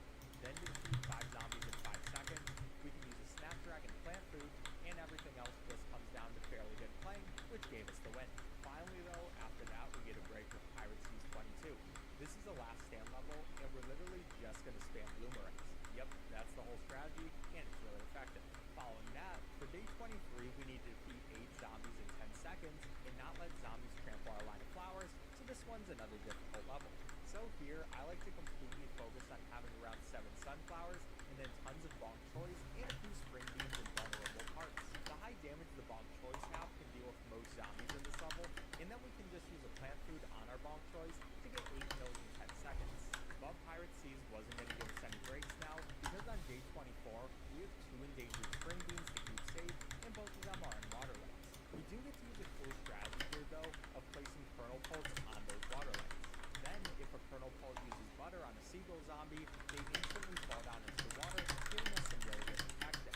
We did have one very close call right here, so that could have been bad, but after that we survived to the end, and finally got the cherry bomb, which is one of the most useful plants in the game. But now it's Zombot number 2 time, and this one isn't too bad. We'll just put spike weeds and Snapdragons up front, and our kernel pulse, 3 feeders, and coconut cannons farther back, and slowly take down the boss. We can also use plant food on the Snapdragons, which does tons of damage, and that's World 2 done. By the way, if you enjoyed the video, please subscribe. It helps me with the YouTube algorithm, and I'd appreciate it. So it's Wild West time, and here the gimmick is moving minecart. If you place a plant in a minecart, you can move it over to cover multiple lanes, and it's actually a pretty great feature for us, especially in the early game. And for this first level, we'll just put down 5 sunflowers and spam pea shooters everywhere else. We can also finally start using cherry bombs, which are an insta-kill for any tougher zombies, and it's also really effective on the big waves at the end, so that's a nice bonus. Now for day 2, we get the split pea, which can shoot in front or behind itself, which is especially nice for zombies like the Prospector zombie, who uses dynamite to get behind their forces and eat them from behind. I didn't end up needing to use split peas just yet for this level though, because as long as we do enough damage to them before they can jump with our pea shooters and snapdragons, it's easy enough to finish them out. Now day 3 is the same old strategy as before, but in day 4 we get a really interesting level. Here we get to put down just 1 plant per wave after seeing where the zombies are coming from. So we use that information to choose what rail to put each plant on and go from there. So yeah, really cool level idea. Then day 5 is our normal strategy, but this time we'll make sure to have at least 1 split pea per lane, because here's where we're starting to get more zombies coming at us. Not too much else to explain though. But day 6 is the last stand level, and for this one, I like to have my split peas on the rails in the back, an entire column of pea shooters, 6 snapdragons up front, and spike weeds in front of them. This gives us really fast damage, though unfortunately not enough to prevent a few zombies from going to the mowers at the end. Not really a problem though, as long as we're careful with how we use our mowers. Next up, day 7 is back to regular pea shooter and snapdragon strats, but day 8 is our next conveyor belt level, and it gives us pea pods. These are adorable little guys that have a unique function of letting you plant up to 5 of them in the same place. Unfortunate thing though, I forgot that was a feature. Oops. And because of that mistake, I ended up needing to use powers to deal with stronger waves, since this level also doesn't give you mowers for protection. Definitely not my finest work, but that's how these super long speedruns sometimes go. At the very least, with this level done, we finally unlock one of the best plants in the speedrun, the Lightning Reed. These are plants that can hit their lane and adjacent lanes around them. They can hit multiple zombies, and they do a relatively huge amount of damage. But while they're weak on their own, having multiple of them is just overpowered, especially in a speedrun setting, since we're constantly using the 50% rule to send more zombies out. Lightning Reeds only get more effective, so I like to leave spaces for them on the 2nd and 4th rows. That way we cover all lanes and just get as many as possible on the map. And then I haven't even mentioned the best part of them, their plant food. Their plant food generates a small storm cloud that randomly attacks different targets around the map. It lasts for around 15 seconds and can hit every lane, so it's super good, especially if you can stack a few of them at the same time. Overall, I love my Lightning Buddy, and we'll be using them a lot, which is why day 10 is the exact same strategy, but on to day 11, we have the restriction of spending no more than 500 sun. Because of this restriction, we won't put out any sunflowers, and instead just put a pea shooter on the back rail, since it can hit every row, and 3 Lightning Reeds in front of it, giving us a comfortable win. Now day 12 is one of these levels where you choose 1 plant at a time. I like to put a Bloomerang on the middle rail, and then make sure I have both a Lightning Reed and Bloomerang for the top and bottom rows. After that, it's a pretty easy win. Next up, day 13, we're back to Lightning Reed strats. Only real thing to pay attention to here other than that is that there are now zombie bowls which will launch a zombie bowl rider off their back once they approach the plant. So we can place something like a sunflower in front of them if we need, but overall, they aren't too bad. Then day 14 gives us Chicken Wrangler zombies, who release a flock of zombie chickens on their lane and the ones adjacent to them. But Lightning Reeds are the perfect counters to chickens, so not much changes for us. From here, day 15's objective is to not lose more than 2 plants. Because of this, I don't spam quite as many Lightning Reeds out, just for a bit of safety, but nothing else changes in our strategy. But then day 16 gets a bit more annoying. Here we have an endangered walnut really close to where the zombies are coming from, but at the very least, it's on a rail. So this level will be Lightning Reed strats, while also paying attention to when I need to move the walnut. Not too bad since walnuts can take quite a few hits, but can be stressful on big waves. And the stress continues on day 17, since we have a Don't Trample the Flowers level, with the flowers about halfway up the map. This level can go very badly, so I like to put 10 sunflowers right in front of our flowers, and our Lightning Reeds behind. Then we just have to make sure we pay attention to the bull zombies, and thankfully, we got it done pretty quickly. Well, at least we get a break for day 18, since it's the last stand level, and we literally just spam Lightning Reeds. Gotta love this strat. For day 19 though, we have 2 restrictions. We can't lose more than 2 plants, and we can't spend more than 2,000 sun. Because of this, we'll put down 3 sunflowers, 1 pea shooter on a rail, and then the rest of our sun can go towards Lightning Reeds, just like usual. But on to day 20, here's where I made my next pretty substantial mistake. See, this This is another one of those where you put down one plant per wave levels, but for some reason, I decided to put my first pea shooter about halfway up the map. This was a really bad idea, since we don't get more damaging plants for another few times. So I had to use 2 lightning powers before finally getting a repeater and actually putting it in the back. After that, everything went fine, but I definitely didn't want to use those 2 powers here, especially because we want to save our points for harder worlds later on. At least we made it past though. Next up, day 21 has the restrictions of using less than 1,750 sun and not letting zombies trample our flowers. Oh, you left? I didn't I notice. ended up using 3 sunflowers right ahead of the flower line so they could protect them if need be, and then from there, it was a bunch of lightning reeds. Like usual, these guys turned out to be awesome. But for day 22, we finally had to stop using lightning reeds for a bit, since we needed to beat the level with the plants the game gave us. Because of this, I decided to put 6 sunflowers pretty far up for protection, and then spam the rest of my lanes with boomerangs, which is very important since this level has a lot of zombie chickens. The level wasn't going the greatest, but I made it to the end and could use my mowers to finish everything out. Except then a chicken slipped by and we got our first loss of the run. Still though, I knew it was fine, since a few losses are kind of inevitable for a run this long and difficult, and even the previous world record before this one had a good amount too. By the way, shout out to Warmech Gaming. That's who had the previous world record, and I got most of the strats I'm using in this run from theirs, so their channel will be in the description. They're also really good at Plants vs. Zombies, I recommend. Now day 23 gives us the restriction of not losing more than 2 plants, and not letting the zombies trample our flowers yet again. I wasn't too worried about this level, and went with pretty normal strats of placing sunflowers up front, and our damage dealers in the back. But then the zombies ate 1 sunflower, then 2, and finally a 3rd. Yeah, all I had to do was use a couple walnuts here and there, and we would have been completely fine, but hey, it is what it is. Beat it the second time, and there are only 2 levels left in the Wild West. But day 24 is kind of a scary level, since we have 3 endangered walnuts that are all pretty far up, but they're at least on rails. I like to usually try to keep them in a straight line, so I don't have to move them around that much, and then we'll put down a few pea shooters and lightning reeds until we're finally good to go. Boss fight number 3 time. For this zombot, we have melon pults, lightning reeds, split peas, pea pods, and tall nuts. So not much that does an absolutely huge amount of damage, but more of a system where we can just get a bunch of consistent damage at all times. Not the easiest zombot, but nowhere close to the hardest, so we finish it up quickly, and we're finally on to Frostbite Caves, where I was just hoping we wouldn't get more stupid deaths. Now day 1 in Frostbite Caves gives us a couple frozen walnuts on the map, and slider tiles. The frozen walnuts are plants that the zombies Join me, Boom. and you can unfreeze them by putting a warm plant like the Snapdragon next to them, or dealing damage to the ice around them. And the slider tiles push the zombies from one lane to another based on where the hand is pointing to, so the zombies at the end get pushed more towards the middle for this level. But these new mechanics don't really change up our strategy, since we'll just be spamming some more lightning reeds, and we're on to day 2. Here we get the hot potato, which costs 0 sun and can be used to unfreeze one of our plants. So that's really nice for the 3 free repeaters the game gives us this level, but this level... I got the world record out, like 2 plants for day 10, because it's a conveyor belt level, giving us pea shooters and chard guards. These chard guards can fling zombies back, giving our pea shooters more time to deal damage. Altogether, pretty well made level, since we get plenty of good plants, and that's another win. Now day 11 makes us take 5 plants that the game chooses, and along with them we'll bring the Sunflower and Snapdragon. Now this isn't my favorite setup, especially because there are 4 flags for this level, so we really need to get as many Snapdragons out as possible. Unfortunately though, I didn't really succeed. We just kept getting overwhelmed by zombies, and I had to use a lot of money on towers. I probably should have used 1 or 2 towers early in the level, and used that extra time to build up our Snapdragons more efficiently, but instead, I had plants dying a lot, and used towers like 5 or 6 times. Not the cleanest level, but we got past it. At least, hey, break time for day 12, since it's the last stand level. All we need for this one is a bunch of lightning reeds and pepper pults to unthaw them.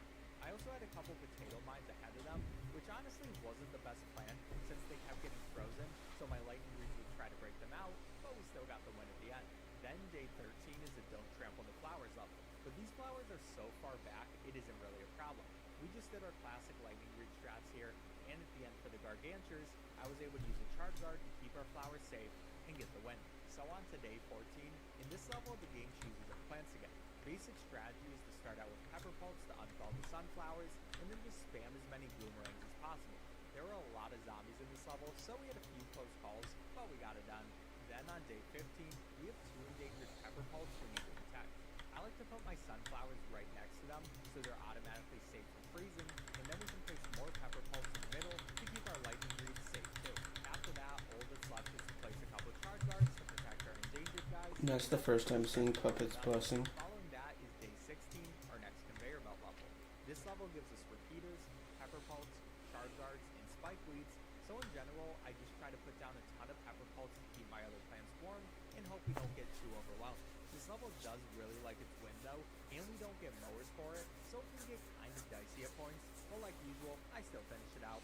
So on to day 17, and this is our normal lightning reed strats, but day 18 is a conveyor belt. This level gives us bloomerangs, onions which can stall zombies, and citrons which have a large target time but deal 800 damage within attacks. So pretty simply, we just need to get bloomerangs and citrons on every lane, and we're pretty much good to go.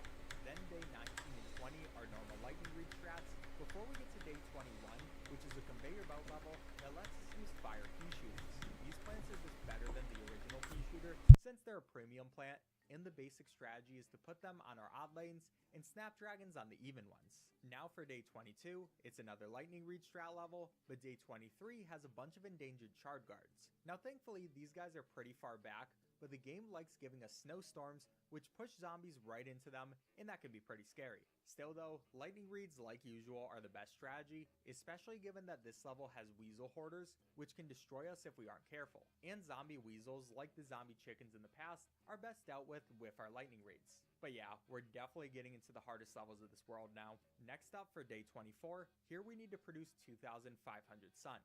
This is going to be the usual lightning reed strats, but I'll also plant some additional sunflowers here and there because the sun count is really close by the end and we're just barely able to finish the objective. Now on day 25, it's a conveyor belt level, and it mostly gives us rutabagas. These plants hover above the ground and shoot 3 tiny projectiles along their 4 diagonals. Because of this, it's best to place them on the 2nd and 4th rows behind the slider tiles, and then we can keep them heated with the pepper pulps we sometimes get this level. Then for day 26, we're back to lightning reed strats, but we'll also place a few rutabagas in the middle for additional damage, cause why not? And in day 27, we have to protect some endangered rutabagas. This isn't too bad since the endangered ones can deal with the first few zombies, giving us time to set up our sunflowers, pepper pulps, and lightning reeds. Then we'll just spam tons of lightning reeds and rutabaga, and the zombies just have no chance. Next up, day 28 is a last stand level, so we'll be going with 13 lightning reeds, 2 pepper pulps, and 5 walnuts to protect them.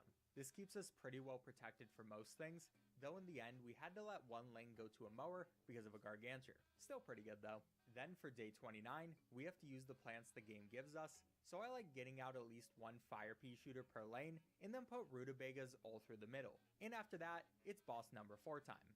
This Zombot is interesting because to damage it, we first need to break the ice protecting it.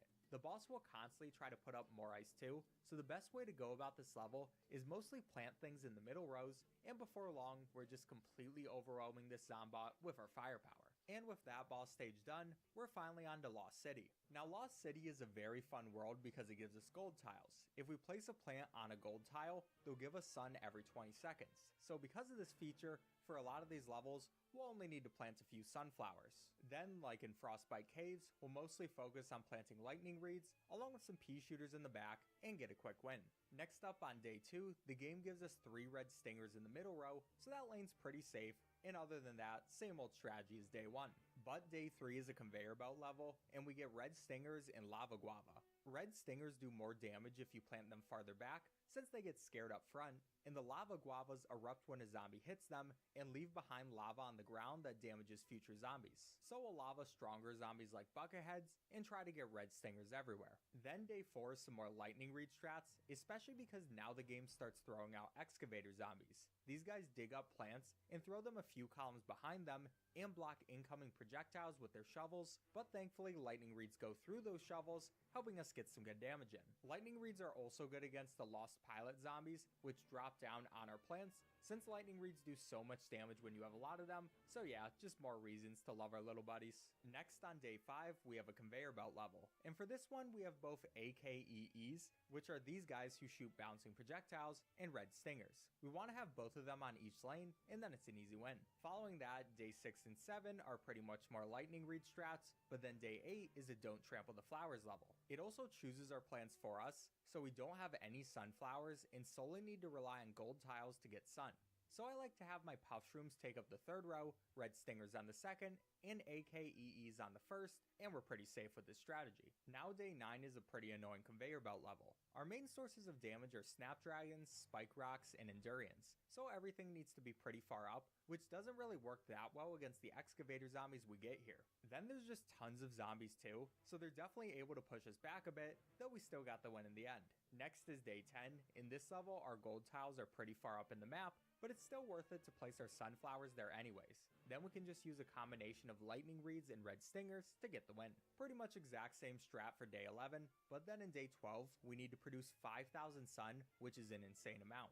Because of that, we're going to be bringing both our regular sunflower and twin sunflower, and we can also stall the first zombie with a chard guard for extra time before eventually putting up our lightning reeds once we have enough sun production. This resulted in me getting way more sun than I needed, but better safe than sorry. So on to day 13, which is a conveyor belt level, and this one is kinda scary because of this level's bug zombies who travel really fast along with their bucket heads and excavators. We ended up losing 3 mowers because of this, but at the end we were able to finish it out and still win. Now day 14 chooses our plants for us, and we got the sunflower, lava guava, and AKEEs. So we put 8 sunflowers pretty far up by the sun tiles, and then absolutely spam our AKEEs in the back 3 rows. After that, we'll just use lava guavas on any big collections of zombies, and we're good to go. Then day 15 is an endangered plant level, but our endangered AKEEs are pretty far back, so they aren't too much of a worry, and we can just win with lightning reeds and red stinger strats. Next up, day 16 is a pretty hard conveyor belt level since we don't have any mowers, and then it also ends the level with a wave of gargantures on every single row. But because we plant things as soon as they show up on the conveyor, we have more than enough firepower to finish them off. Now on to day 17, this level is pretty nasty. We want to plant our sunflowers on the sun tiles, especially since this level gives us imp porters. If these guys get on a sun tile, they'll put down a tent and have multiple zombies come from it. So we want to prevent that as much as possible using our sunflowers to block them, and then the lightning reeds and red stingers to damage them. Next, day 18 is a tough conveyor belt level because it doesn't really give you that many damaging plants and instead wants us to rely on Stalias, which help by slowing down zombies. DPS does not get where we need it, so it is a pretty scary level, but it is doable in the end. Then day 19 and 20 are lightning reed strats, but day 21 is awesome because we get to use toadstools. These guys use their tongue to eat zombies and then have an adorable munching animation. They're just great. Not too much else to say about this level though. Just plant a bunch of stuff on our sun tiles and buy as many toadstools as possible. And day 22 is also great since we finally see trap tiles. If we place a plant on a trap tile, or if a zombie steps on them, a trap comes out and kills any plant or zombie in that area. We'll mainly focus on the boulder one since it's far up and sweeps most zombies off the map, and yeah, it's just a cool level.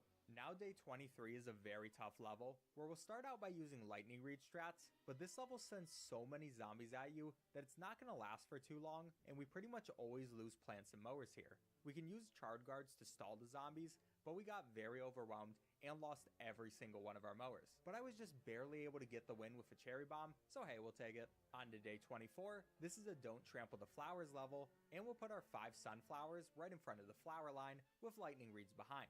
Also put up instants like mines in farther up sun tiles to get extra sun, and this level usually isn't too bad. Then day 25, 26, and 27 are all lightning reed levels, but 27 is by far the hardest out of all of them. This level has a bunch of bucket heads, which our lightning reeds aren't the best against, but my only real objective here was to save my mowers until the final wave of zombies, so then the mowers could finish every lane off. This is probably one of the best endings to a level we've had so far, so I'm proud of it. Day 28 is also a tough one, since we do get a bunch of sun tiles, which is nice, but the zombies also get a bunch of them, so their importers are easily able to send out tents. We also don't have any lightning reeds this level, so I mostly focused on putting out AKEEs, and we were able to use the boulder traps on any zombies that get too close. Now day 29 is another lightning reed level, where by the end we're just barely trying to hold on to our mowers so they can hit the final wave.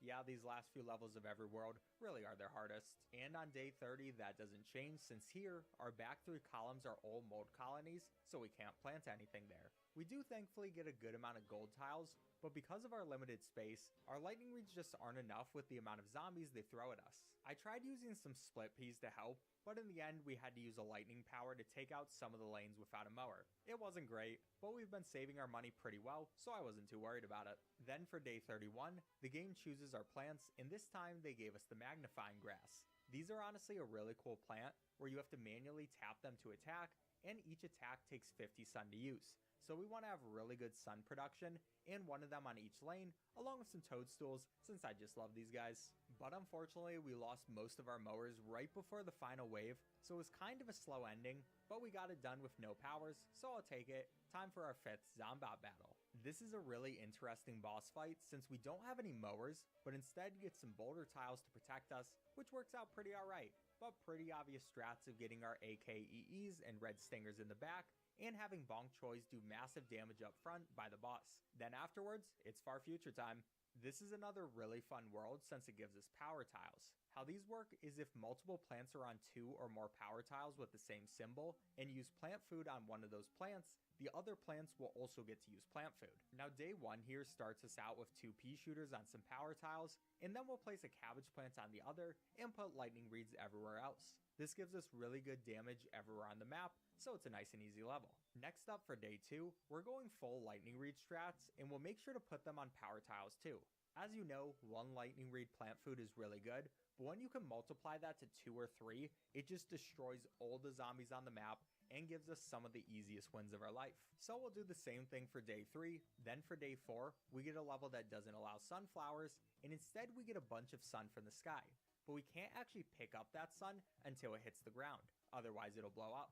Pretty interesting idea for a level, but same execution as usual with lots of lightning reeds and lots of plant food being used on them. Now day 5 is more lightning reed strats, but day 6 chooses our plants for us, and our main damage will be a pea shooter on each row, and then 2 columns full of Bonk Choys near the front that'll just destroy any zombies that come near them. Following that, day 7 is again lightning reeds all the way, and then day 8 is a conveyor belt level where we'll finally get to use laser beams. These guys are nice since they go through zombies to hit the entire lane. Then we also get Citrons, which do a ton of damage, and Snapdragons that we can combine with the power tiles to completely destroy the final waves of zombies. Then for day 9, we have a plant limit of only 15 plants, but that doesn't really change our strategy. We're still mostly using lightning reeds, followed by day 10, which is also lightning reeds, and day 11, which is a last stand level, where our entire strategy is just tons of lightning reeds in the back, and then some walnuts protecting them. Next up, day 12, 13, and 14, you already know the drill, with day 14 being slightly more difficult, since we can only spend 1,500 sun, but that just means slightly less lightning reeds than usual, and isn't really too much of a problem. But on day 15, they finally start giving us some harder levels, with this one having 3 endangered Citrons pretty close to where the zombies spawn. But luckily, this is also where we can finally start using one of our new plants, the Infinut. This plant has half the health of a walnut, but can regenerate his health over time. And then his plant food is absolutely amazing, since it restores him to full health and creates a force field that blocks every lane. This is going to be our main wall plant for the rest of the game, and gives us plenty of time to keep our Citrons safe, as well as getting our lightning reeds up. We get to see the Infinut again in day 16, which is a conveyor belt level, and we'll want to put our Infinuts up front, with Spikeweeds in front of them, and Bonk Choys behind. Then we can place a bunch of Citrons on the back with power tiles to make their plant foods absolutely destructive, and that's a nice win. Then for day 17, it's another magnifying grass level where we need to spend sun to attack with them. Thankfully, the game gives us both sunflowers and twin sunflowers, so we have more than enough sun to absolutely destroy any zombies the game sends at us in this level. And we'll also want to bring both our sunflower and twin sunflowers to day 18, since in this level we need to produce 6,000 sun before beating the level. So we'll use our regular lightning reed strats, but also make sure to focus on sun production early on. By the end, we were a bit close to not making the sun requirement, but barely got the win by just planting way too many sunflowers. Then day 19 is another sun dropping from the sky level, but it doesn't change how we're playing. We go all lightning reeds and an infinite to protect them. These guys just work so well together. But for day 20, we have to protect a line of endangered starfruit up front. Thankfully, they're a huge source of damage for us in the beginning, so we do have plenty of time to get up our lightning reeds, and then we can use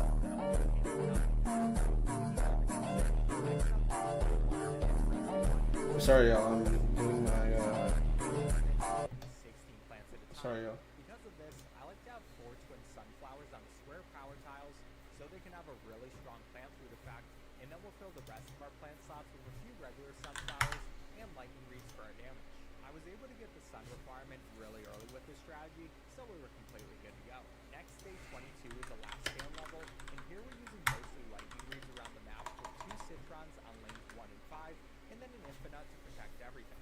With this strategy, we can take out most things pretty easily, and then for the Gargantua at the end, we'll just use a mower to get us the win. Then day 23, Let's do glitch. 15 plants, and a restriction of only 2,250 sun. Not really a problem though, because lightning reeds are way too good, and we'll finish out day 24 with more lightning reeds like usual. This puts us at our 6th Dombot fight, and this one's pretty fun. We get to play citrons, laser beams, infinites, and power tiles. So we can and they just absolutely so next up, we get time. Now this is where it gets interesting world that has the least amount of numbers out of every world for 20, and they added some grades for when we spray them, we get additional sun to plant with. We'll also be bringing mostly sun shrooms instead of sunflowers here, but other than that, it's lightning reeds all the way. And they, of course, give us an easy win for night 1. Next up, night 2 gives us the puff shroom, and this guy will be someone we bring with us for pretty much the rest of the run. This plant has a pretty short range of only 3 tiles, and only lasts 60 seconds before it disappears, but it's free, so I'm not going to complain. The puff shroom helps us get the 50% roll faster in the early parts of each level, and then it gives us more time to really ramp up our lightning reeds and breeze through the last parts of the level. So that's the exact strategy we'll also be using for night 3, but night 4 is a conveyor belt level, and a fairly difficult one too. Our main sources of damage in this level are cabbage pulse and puff shrooms, but we don't get much of either. So for harder zombies like bucketheads, we'll usually need to use a hypno shroom to get rid of them. So yeah, this level is kind of slow because of that, but we get it done eventually. But on night 5, we're back to lightning reed strats, and for night 6, it's the last stand. So we have this interesting setup where we'll put a bunch of laser beams in the back, some lightning reeds a bit farther up, and an infinite for additional protection. With this setup, we destroy all the graves on the map really quickly, and the zombies don't fare much better at all. After that, night 7, you already know the drill, but then on night 8, the game chooses our plants, so our main damage has to be fume shrooms. Fume shrooms go through zombies and can hit multiple, but they only have a range of 4 tiles. So this level is honestly kind of difficult because they're not the best damaging plants, and the zombies got pretty close to our house a few times. Still a win, but definitely one of the harder levels we faced lately, and the difficulty doesn't stop there, since for night 9, we do get to go back to lightning reed strats, but this map also has potions. Zombies can drink potions on the ground, and they make the zombies stronger and faster, which can be a pretty big problem for us. Because of this, I like to potato mine and cherry bomb the first few zombies before we get most of our lightning reeds up. But once we finally have a good amount, things get much easier for us, and we get the win. Definitely a cool mechanic for the level though. Then on night 10, it's a conveyor belt level where our main damage again is fume shrooms, there's tons of graves, and we don't have any mowers. And unfortunately, I actually forgot that zombies spawn on the graves periodically, and one almost got to the house, so I needed to use a power this level. After that, our defense...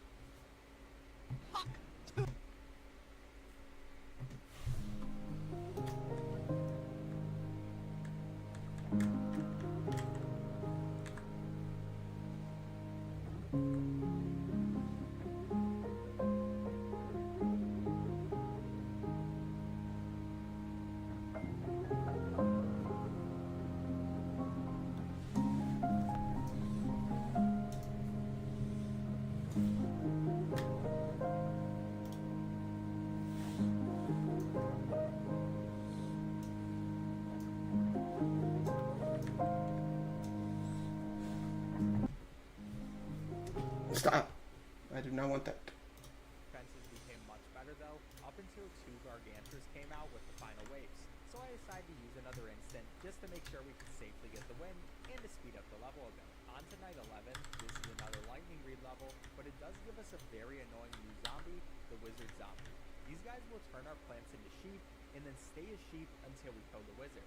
So usually with this level, I like to just cherry bomb them right away so we don't have to worry about their powers, and this makes this level pretty consistent. Following that, we have night 12, where here's where I made a pretty big mistake.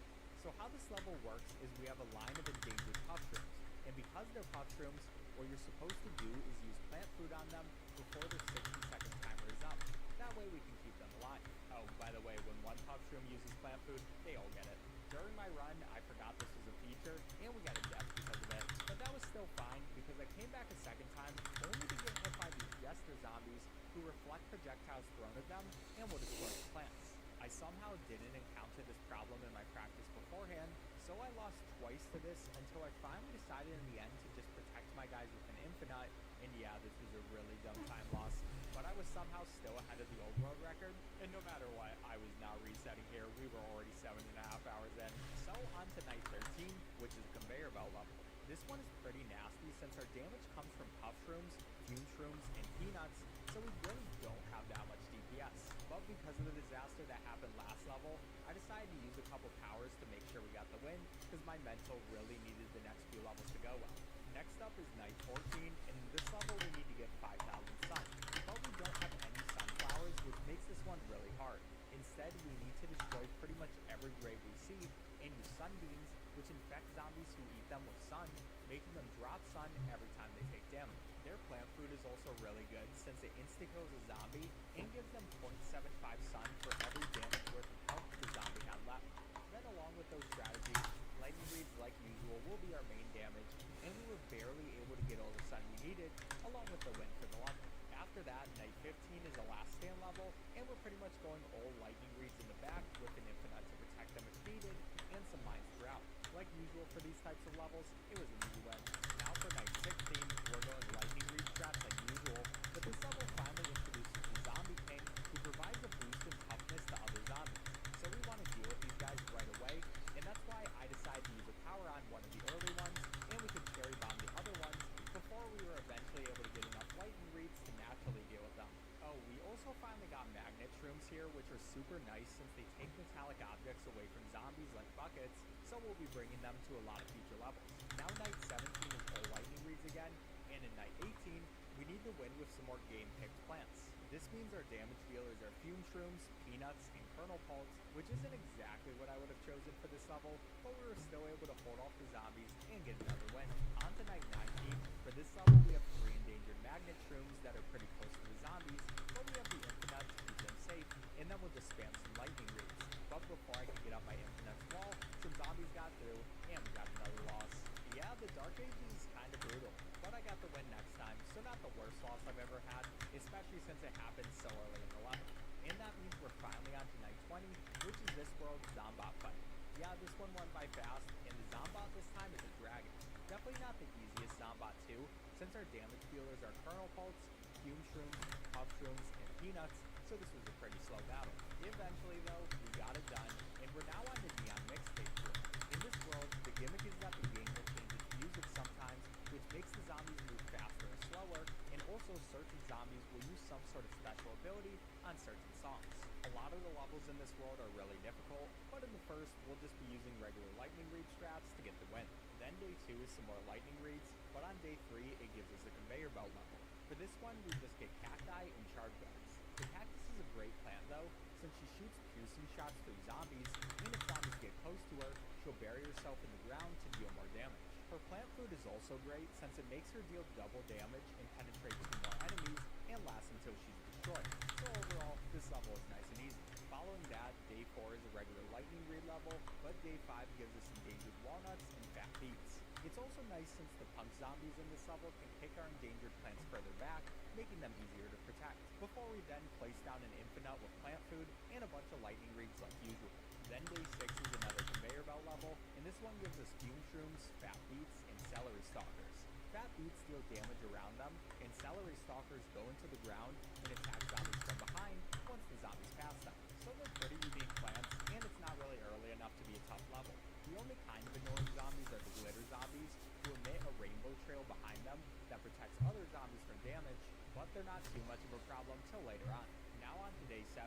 For this one, I tried to get out my regular lightning reach strats, but this is a really difficult level, so very quickly literally all my lanes got overwhelmed.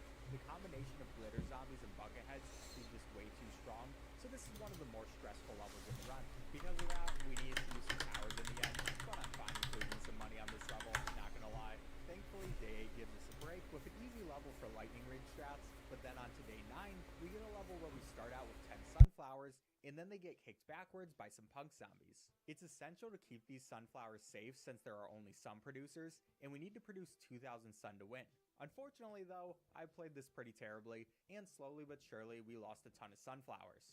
Then with just 100 sun needed left to produce, I lost our final sunflower, so we had to redo the level. Yeah, that wasn't great, but like usual for these hard levels, second time around I did much better, and we got a very easy win. Next, day 10 is another interesting level since our only sources of damage are celery stalkers and fat beets, which by themselves is not nearly enough damage to beat all the zombies this level throws at us. But it thankfully also gives us time warps, which move the zombies back to the beginning of their lanes, letting us stack up some more damage. The most annoying zombies in this level though are the MC zombies, which one-shot all the plants around them, so they're really frustrating to deal with, but we still got it done eventually. Then for day 11, we need to beat the level with the plants the game gave us, so I like to use our sunflowers on lanes 1, 3, and 5, like we do with lightning reach strats, but then put our 3 Peters in rows 2 and 4.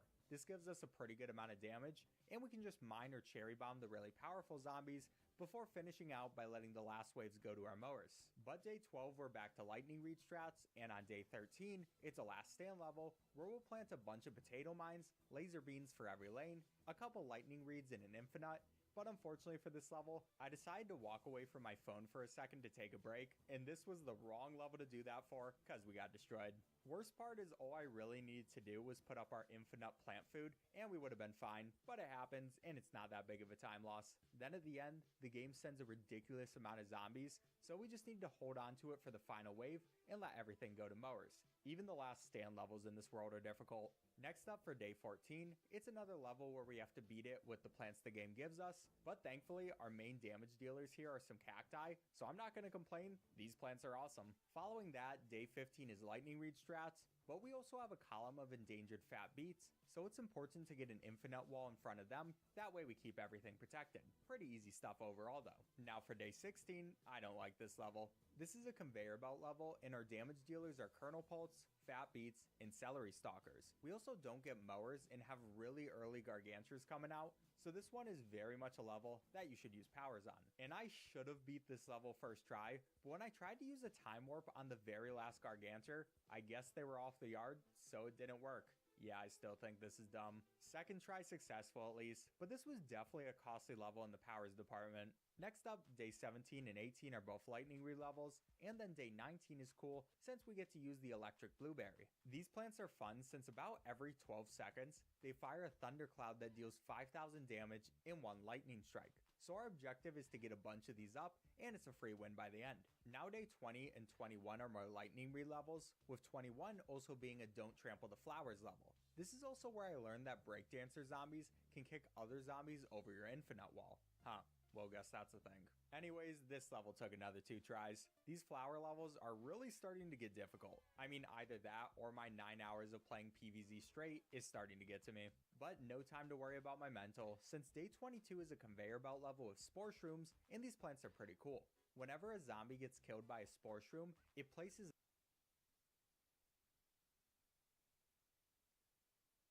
Your math is not mathing right now, Boom.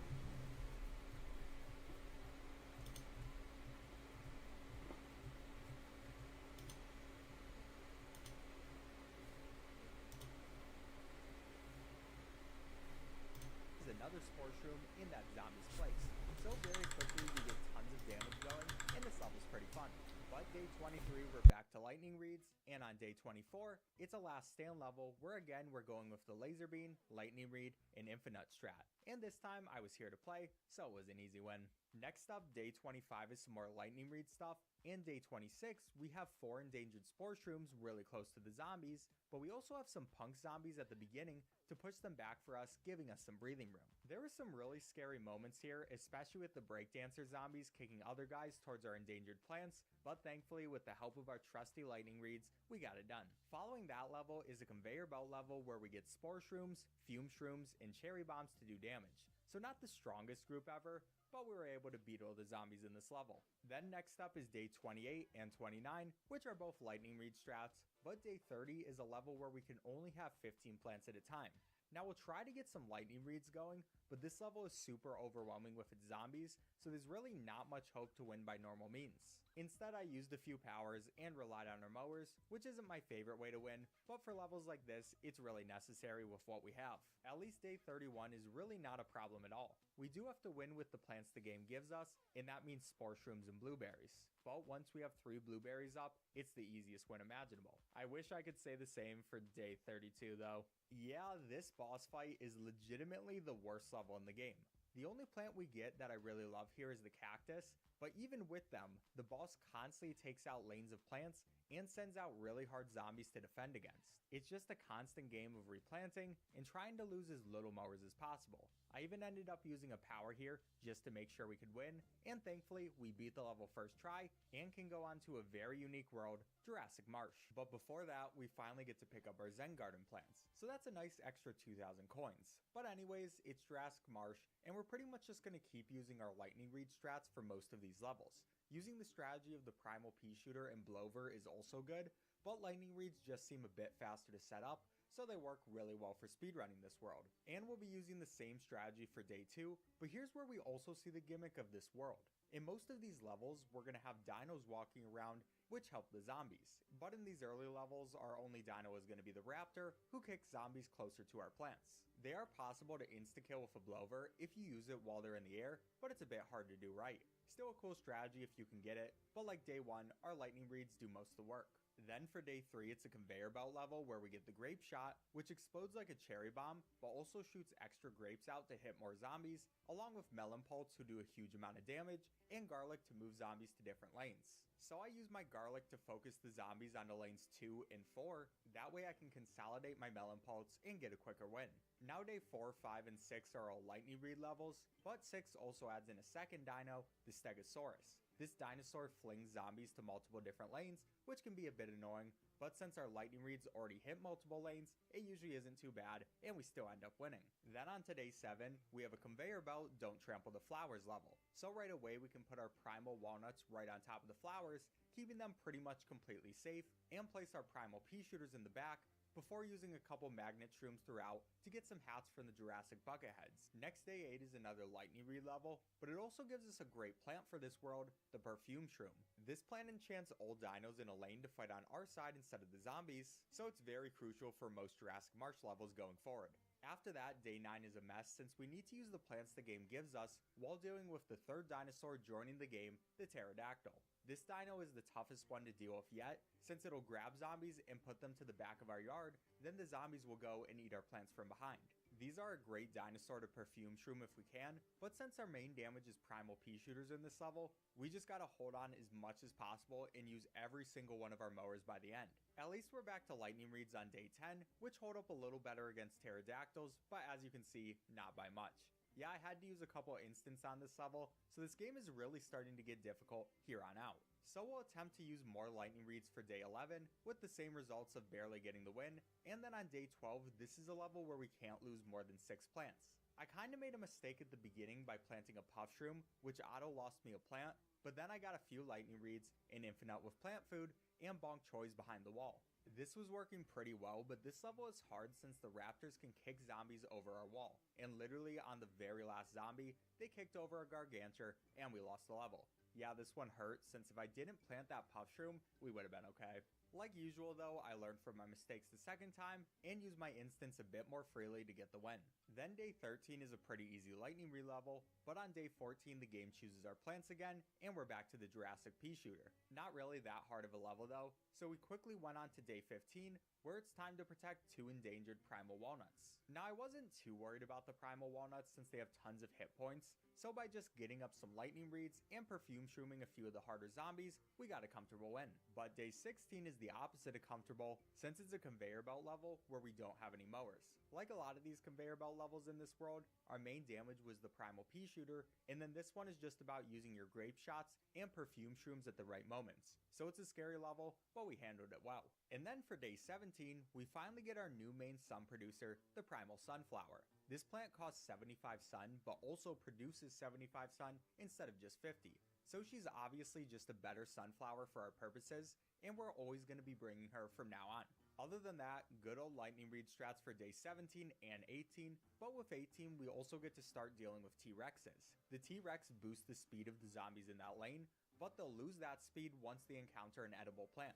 So the best way to play this is just putting puff shrooms in front of them, but I was also 10 hours into the run, so I forgot to do that a fair share of times. Regardless, still not too bad of a level. And next up, day 19 gives us a conveyor belt don't trample the flowers level. But this one isn't bad at all since we get cold snapdragons, primal walnuts, and spike rocks. And cold snapdragons are great since they slow down any zombie they hit with their attacks, making this level a walk in the park. Next up, day 20 is a regular lightning reed level with the added objective of producing 2000 sun. So we'll just plant a few more primal sunflowers and be completely fine. And then day 21 is a lightning reed level 2, just with some really difficult zombies. So not much we changed up, we just lost a couple mowers, but still came out on top. Now for day 22, it's a last stand level, and for this one, I like to put a ton of primal pea shooters in the back, along with 2 lightning reeds and some mines up front. And like usual, pretty easy win.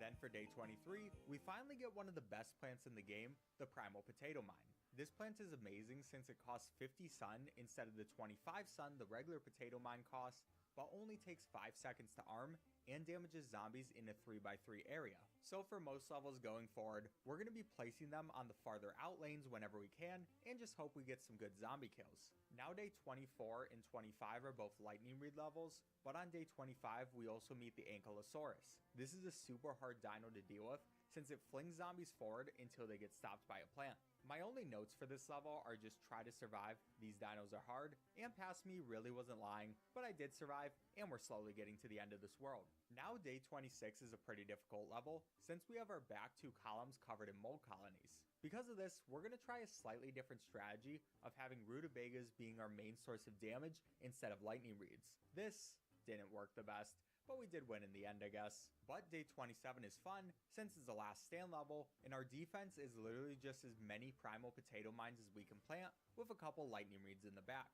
This destroys any chance the zombies had at winning this level, and is just a really funny way to win.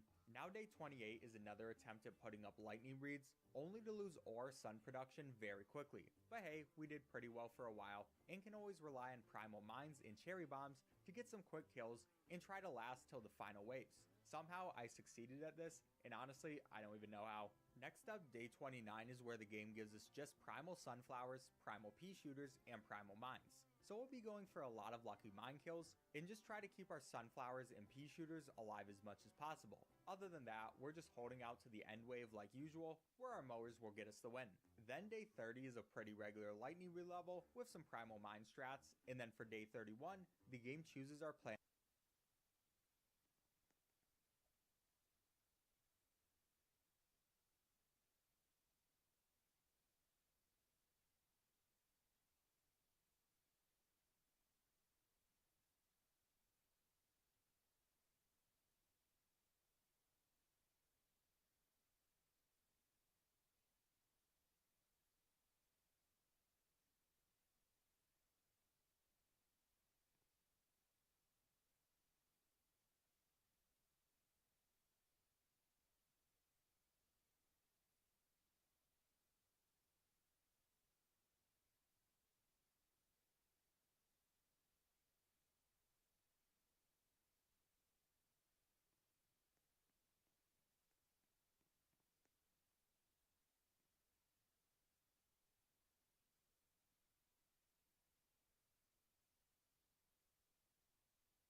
Oh, are you sure about that, Boom?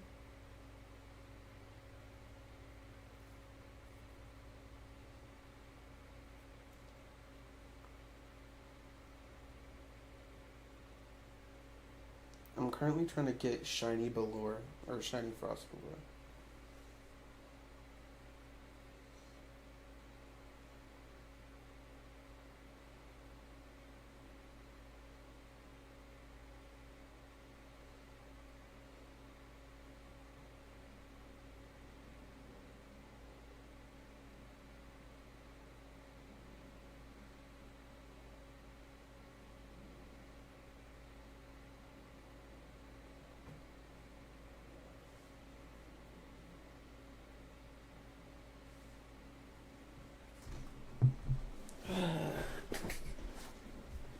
You know Joker's streaming right now, right? Pretty sure he was. Yeah, here he is. I got like best play every month.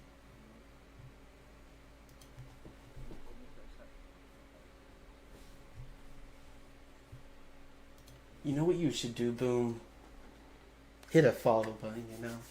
Spread the gospel. Trying to get more famous than, whatchamacallem, Joker. Yeah. Sure. I'll be honest with you. This is who I'm offering right now. I got this guy right here. Him. A clean lefty right here. And a clean, shiny, jolly shadow. And like 4K.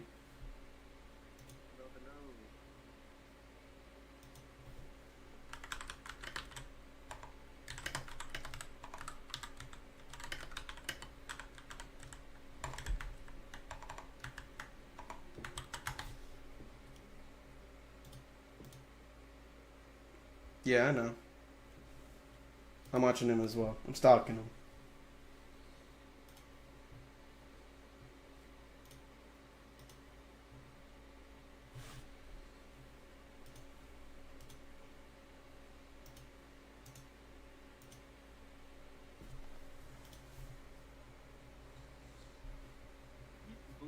Mind you, we're not doing it.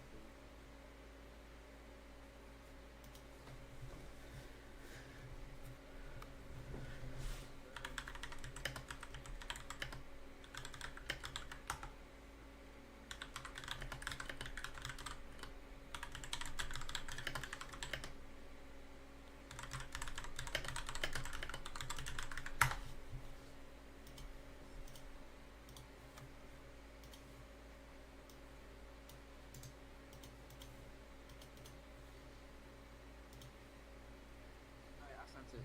Like this. Because man, especially for my Discord, why do you want it so bad? My Discord that important to you. You want it that bad.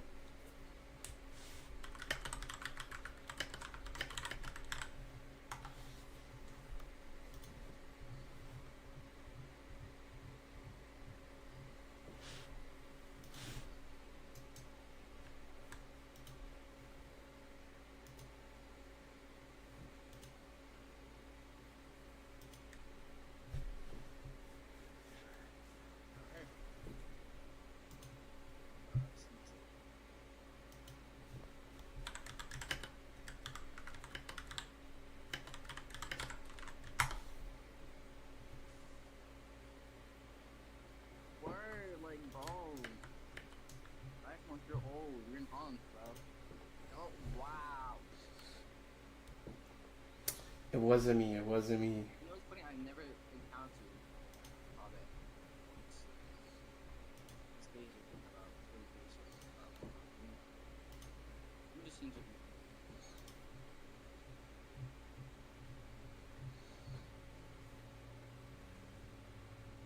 she is? What's that YouTube? So I can hear her talk.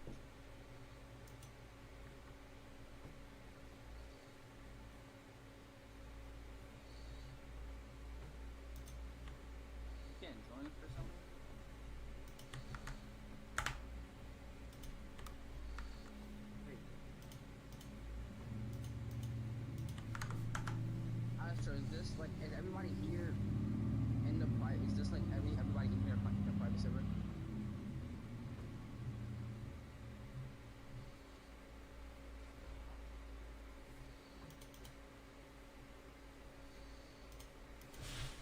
Actually, what is the thing? So I've been doing it. Here, Tom.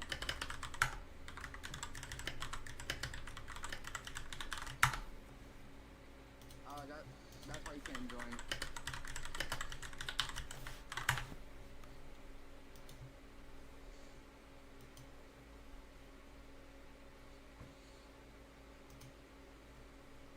I'm not being weird. It's a 2-year age gap. He's making it sound like I'm a 32-year-old man, which is not true. I am 18.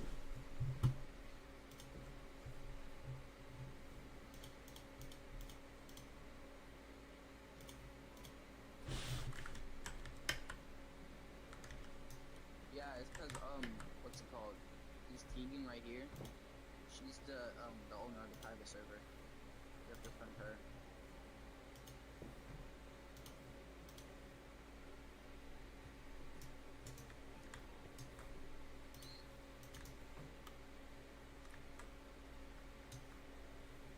I swear I'm doing nothing wrong.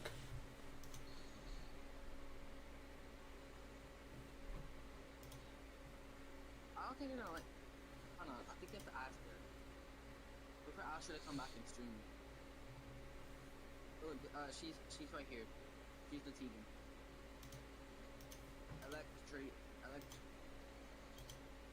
I'll just like keep flashing her here and there so you can see her user. Like every time I walk by her, make sure I put my camera over her so you can see her. Like the name. If it's too hard to understand, just let me know. Let me back to Snapchat.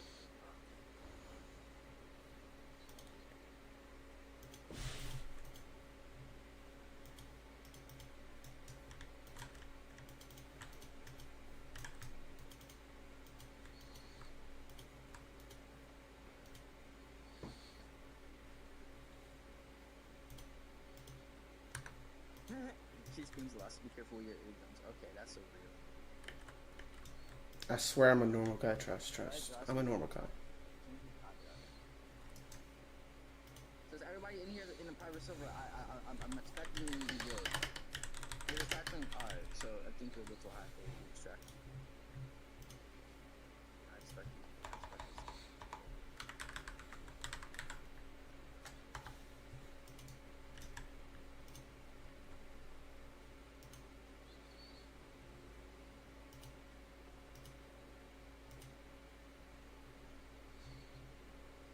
Yeah, I found it.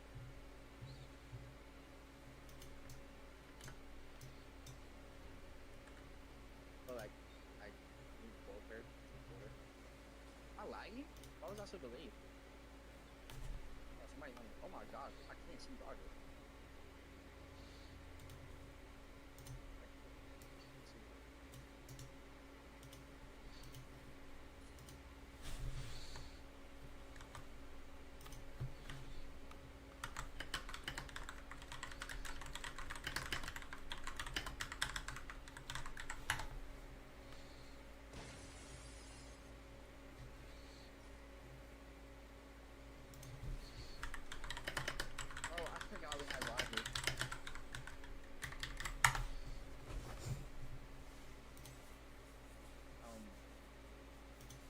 Do you even like Dandy's World, by any chance? I don't. That was so dumb on my part.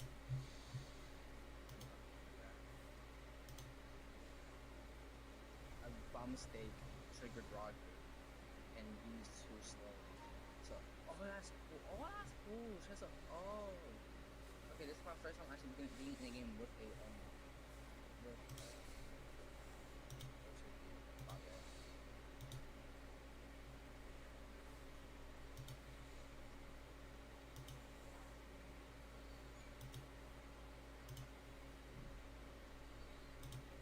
say domain location infinite risk. I'm doing it, bro. I'm doing it. Dandy, oh my god. Oh shoot, that's the wrong one. I'm pretty sure. Why? Yeah, that's the wrong one. Oopsie. 14. Bro, Dandy sucks, bro. Dandy, that's your domain expansion?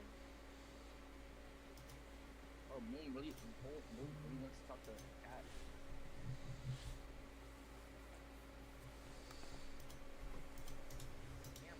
Damn, Bobby a fiend! Oh my god.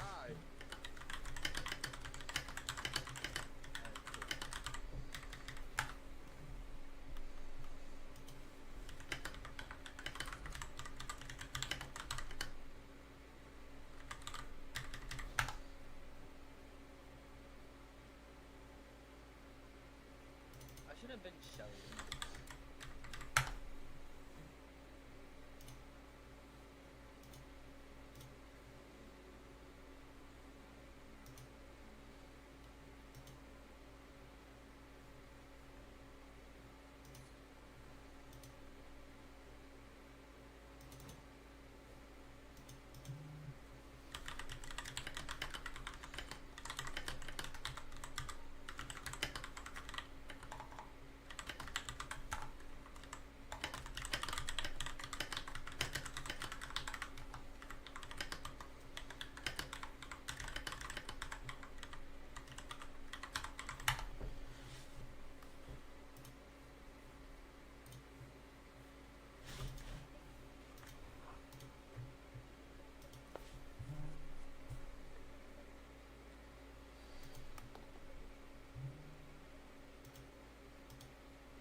Be with the logic.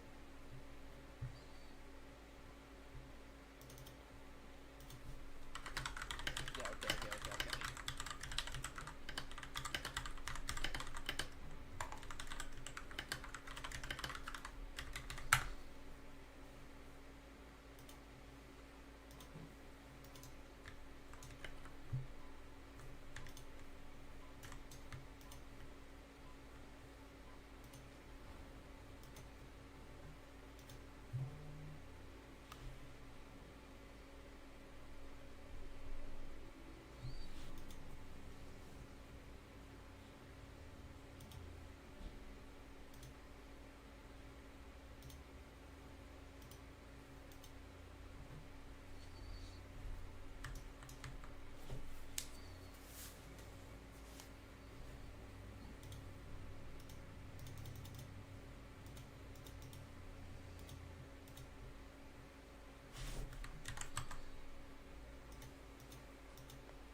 I want to go to war and I don't know if I'm going to see. That would is real. We love war, guys. I recommend Shoguru too. Out of war. Out of war, Middle Earth.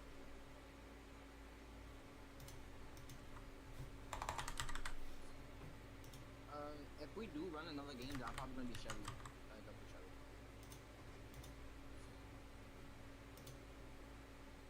I just realized I'm missing another part, the top part.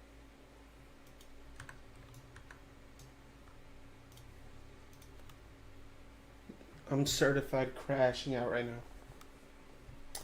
Oh yeah, Boom. What's your Discord so I can show you what this guy's asking for?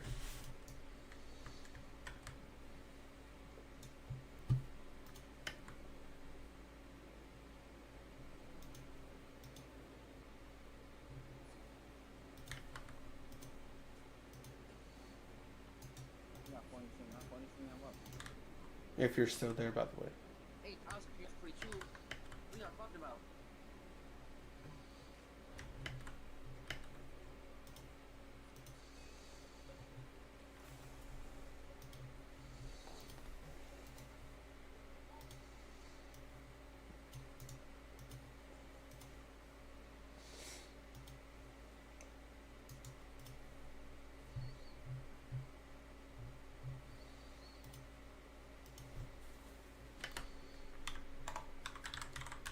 Dude, you did not get muted. No.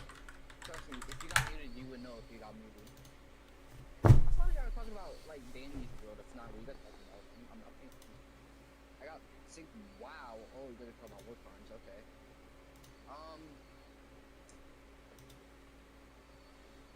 Y'all can make me wish I had some under my belt. I could have some. If you don't want to tell your Discord, I'll just send it myself.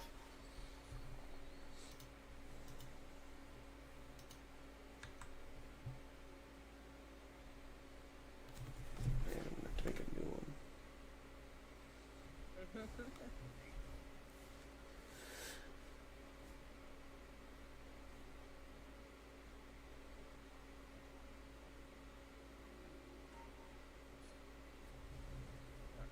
I ain't yelling.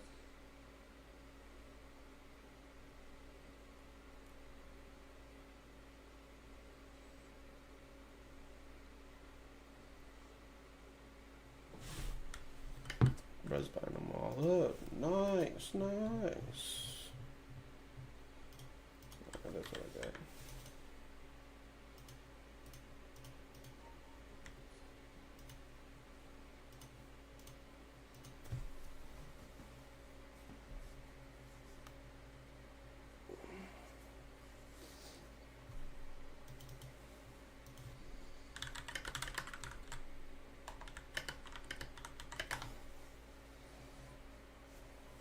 What the game Joker was playing last time before I did it? Oh, Combat Warriors?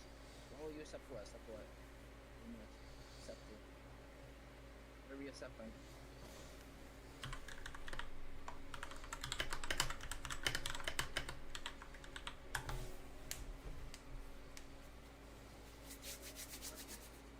Judge. I was on Combat Warriors, and I got all of them. Alright. I sneaked somebody, got him one hit, he beat my ass. So, yeah, I kind of... I had to... I know if you're still here, but that's my Discord username, man. If you want to add me, so I can show you what this guy was asking for. I know exactly what you're talking about.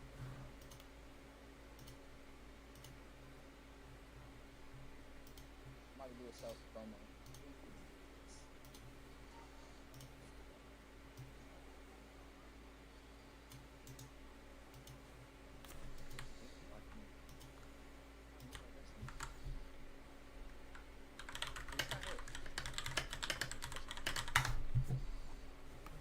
Oh no, it's okay.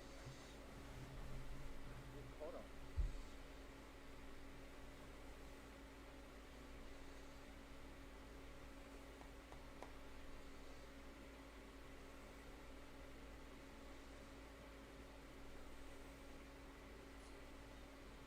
I have 1,000. So bro, why? Cole is so fast for how fast she is. And I thought Cole was a whole boy. And I was, yo, there's a Bob Ed. What's one thing that reminds you of mine? Bro, what question is that? That is, how does one respond to such question? What can I say? One thing that reminds me of a minor. Brain rot. for you, Diddy, Drake. Wow. Wow. That. Wow. Okay. Oh.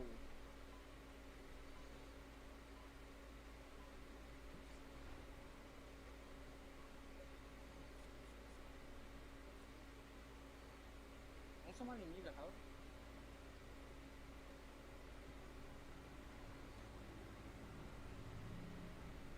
Do it for the pebbles!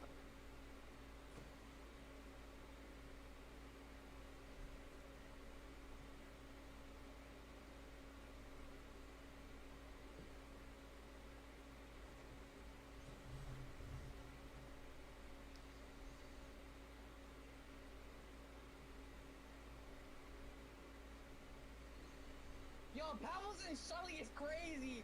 Pebbles and Shelly is crazy! Oh my god, no! Bro, this, yo, there's no. Bro, why do we have 2 maids on floor 7?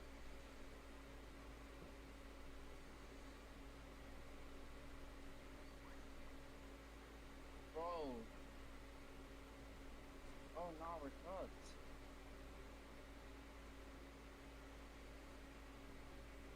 We're cooked. There's no way, bro.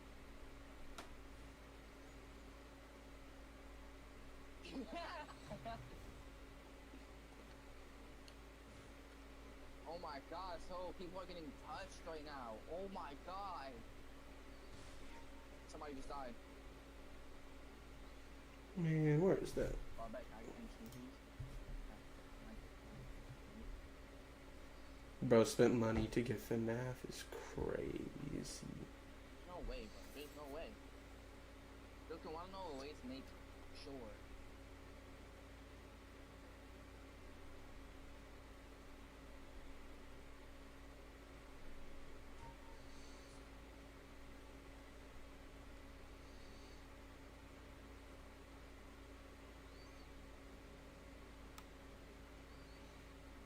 That was right there. Alright, so there's one machine in the middle, which sucks.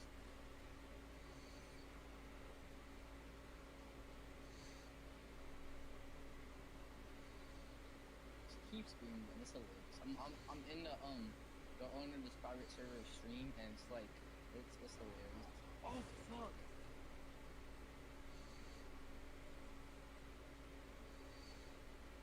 Oh shit.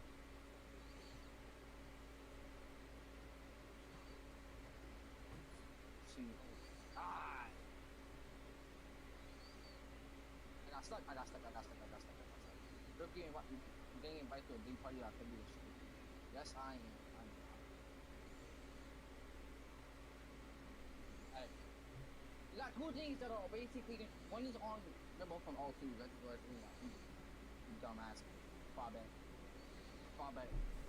And oh my god, I'm a hater. No!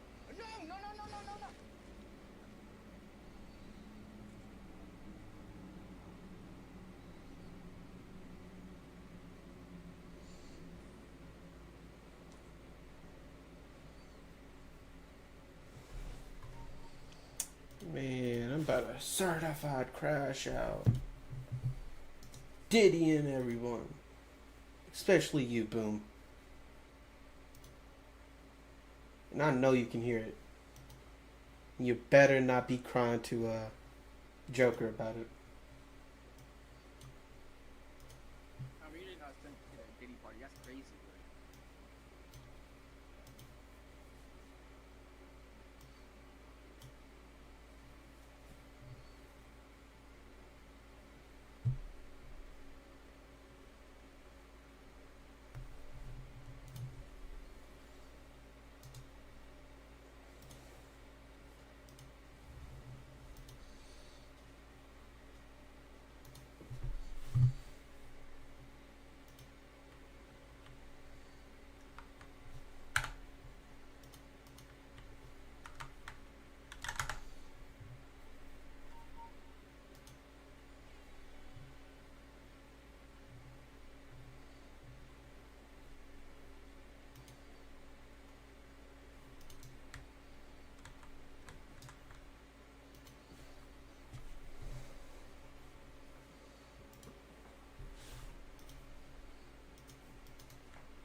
pack. Yeah, actually do. A 6-pack of beer in his hand instead of an actual 6-pack abs. We all know that. Bro does not have a 6-pack. Don't tell him that though. Don't tell him that. Don't tell him, Boo. Don't tell him. I just like.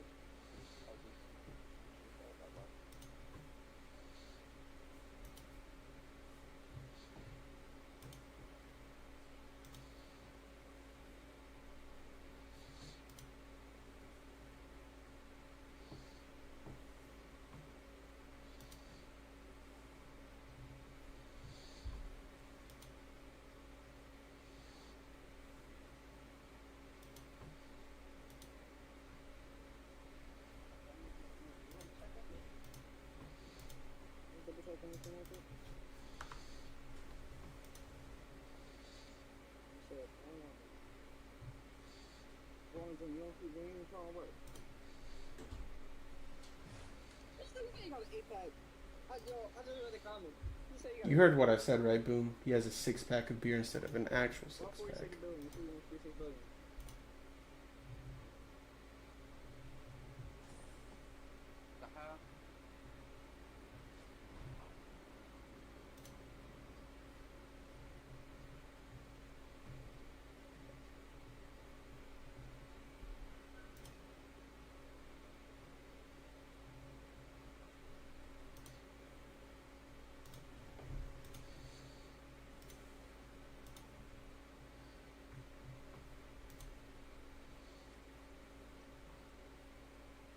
Play what?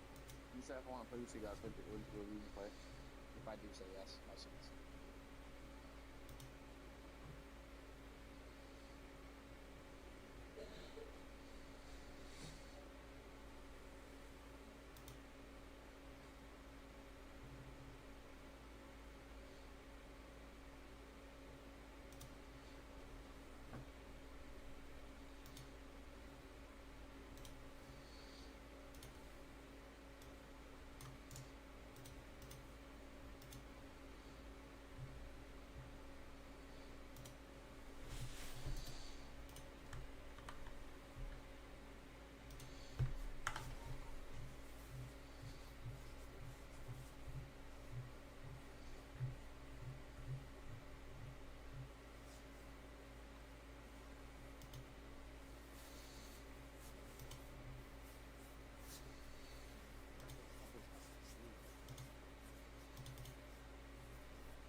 Nah, I'm not gonna play that. I've seen it, I've heard about it, I've seen some videos on the etc.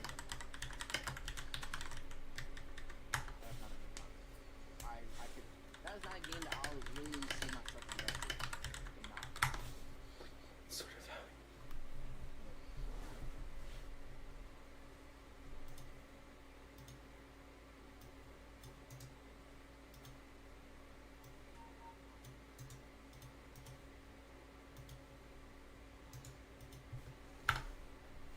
The video game. I've seen it, but I personally, I still prefer FNTV more than I've tried SpongeBob. I tried it with Fruit. I did not like it.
trinkets are plenty. Man. Spicy games.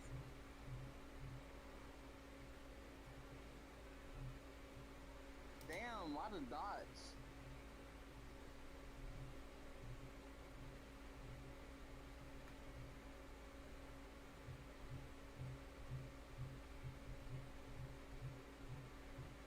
No, I'm not playing. I'm not joining you on that game. No.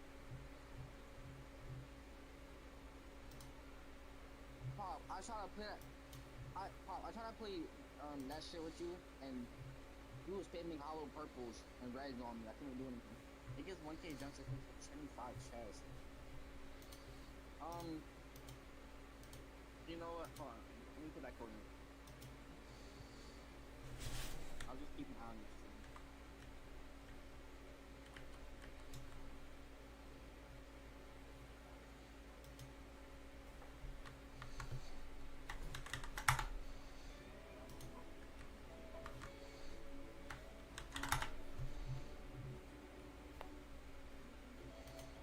Right. We're sorry about the weekly multiplayer endless quest reset issue that players have been experiencing yesterday and today. In order to fix the issue, we have a reset request for all players. One more was we worked on that piece. We'd like to give everyone some assistance. Okay.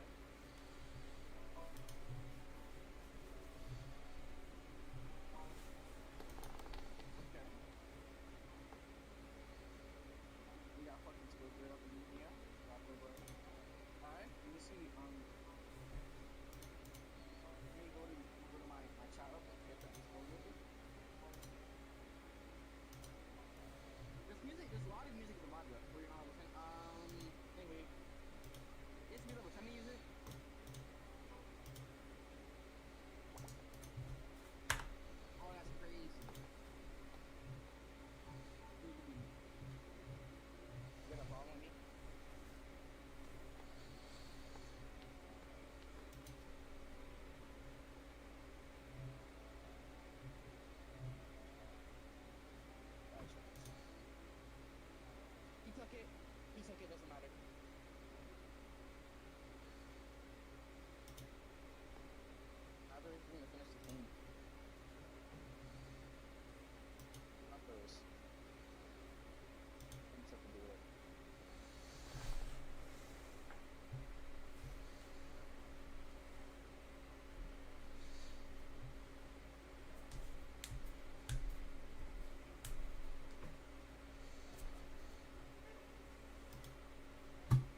I'm so mad right now, bro.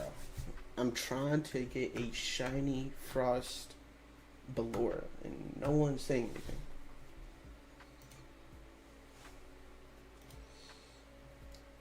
It's not like I'm underpricing her.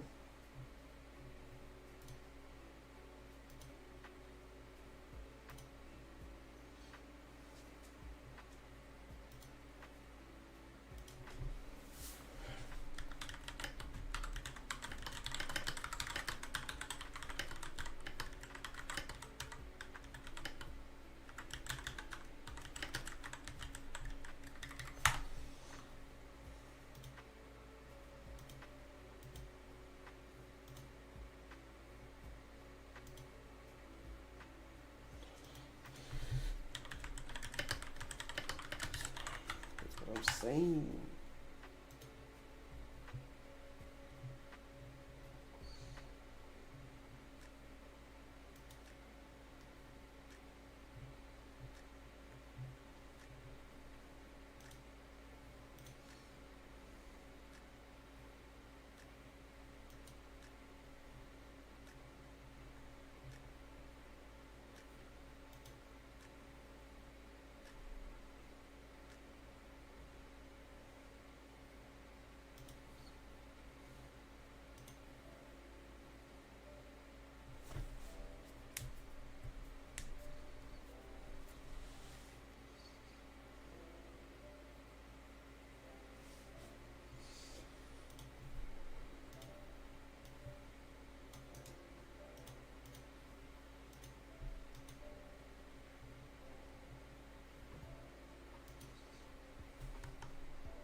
crash out, man.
Finally, I got bro.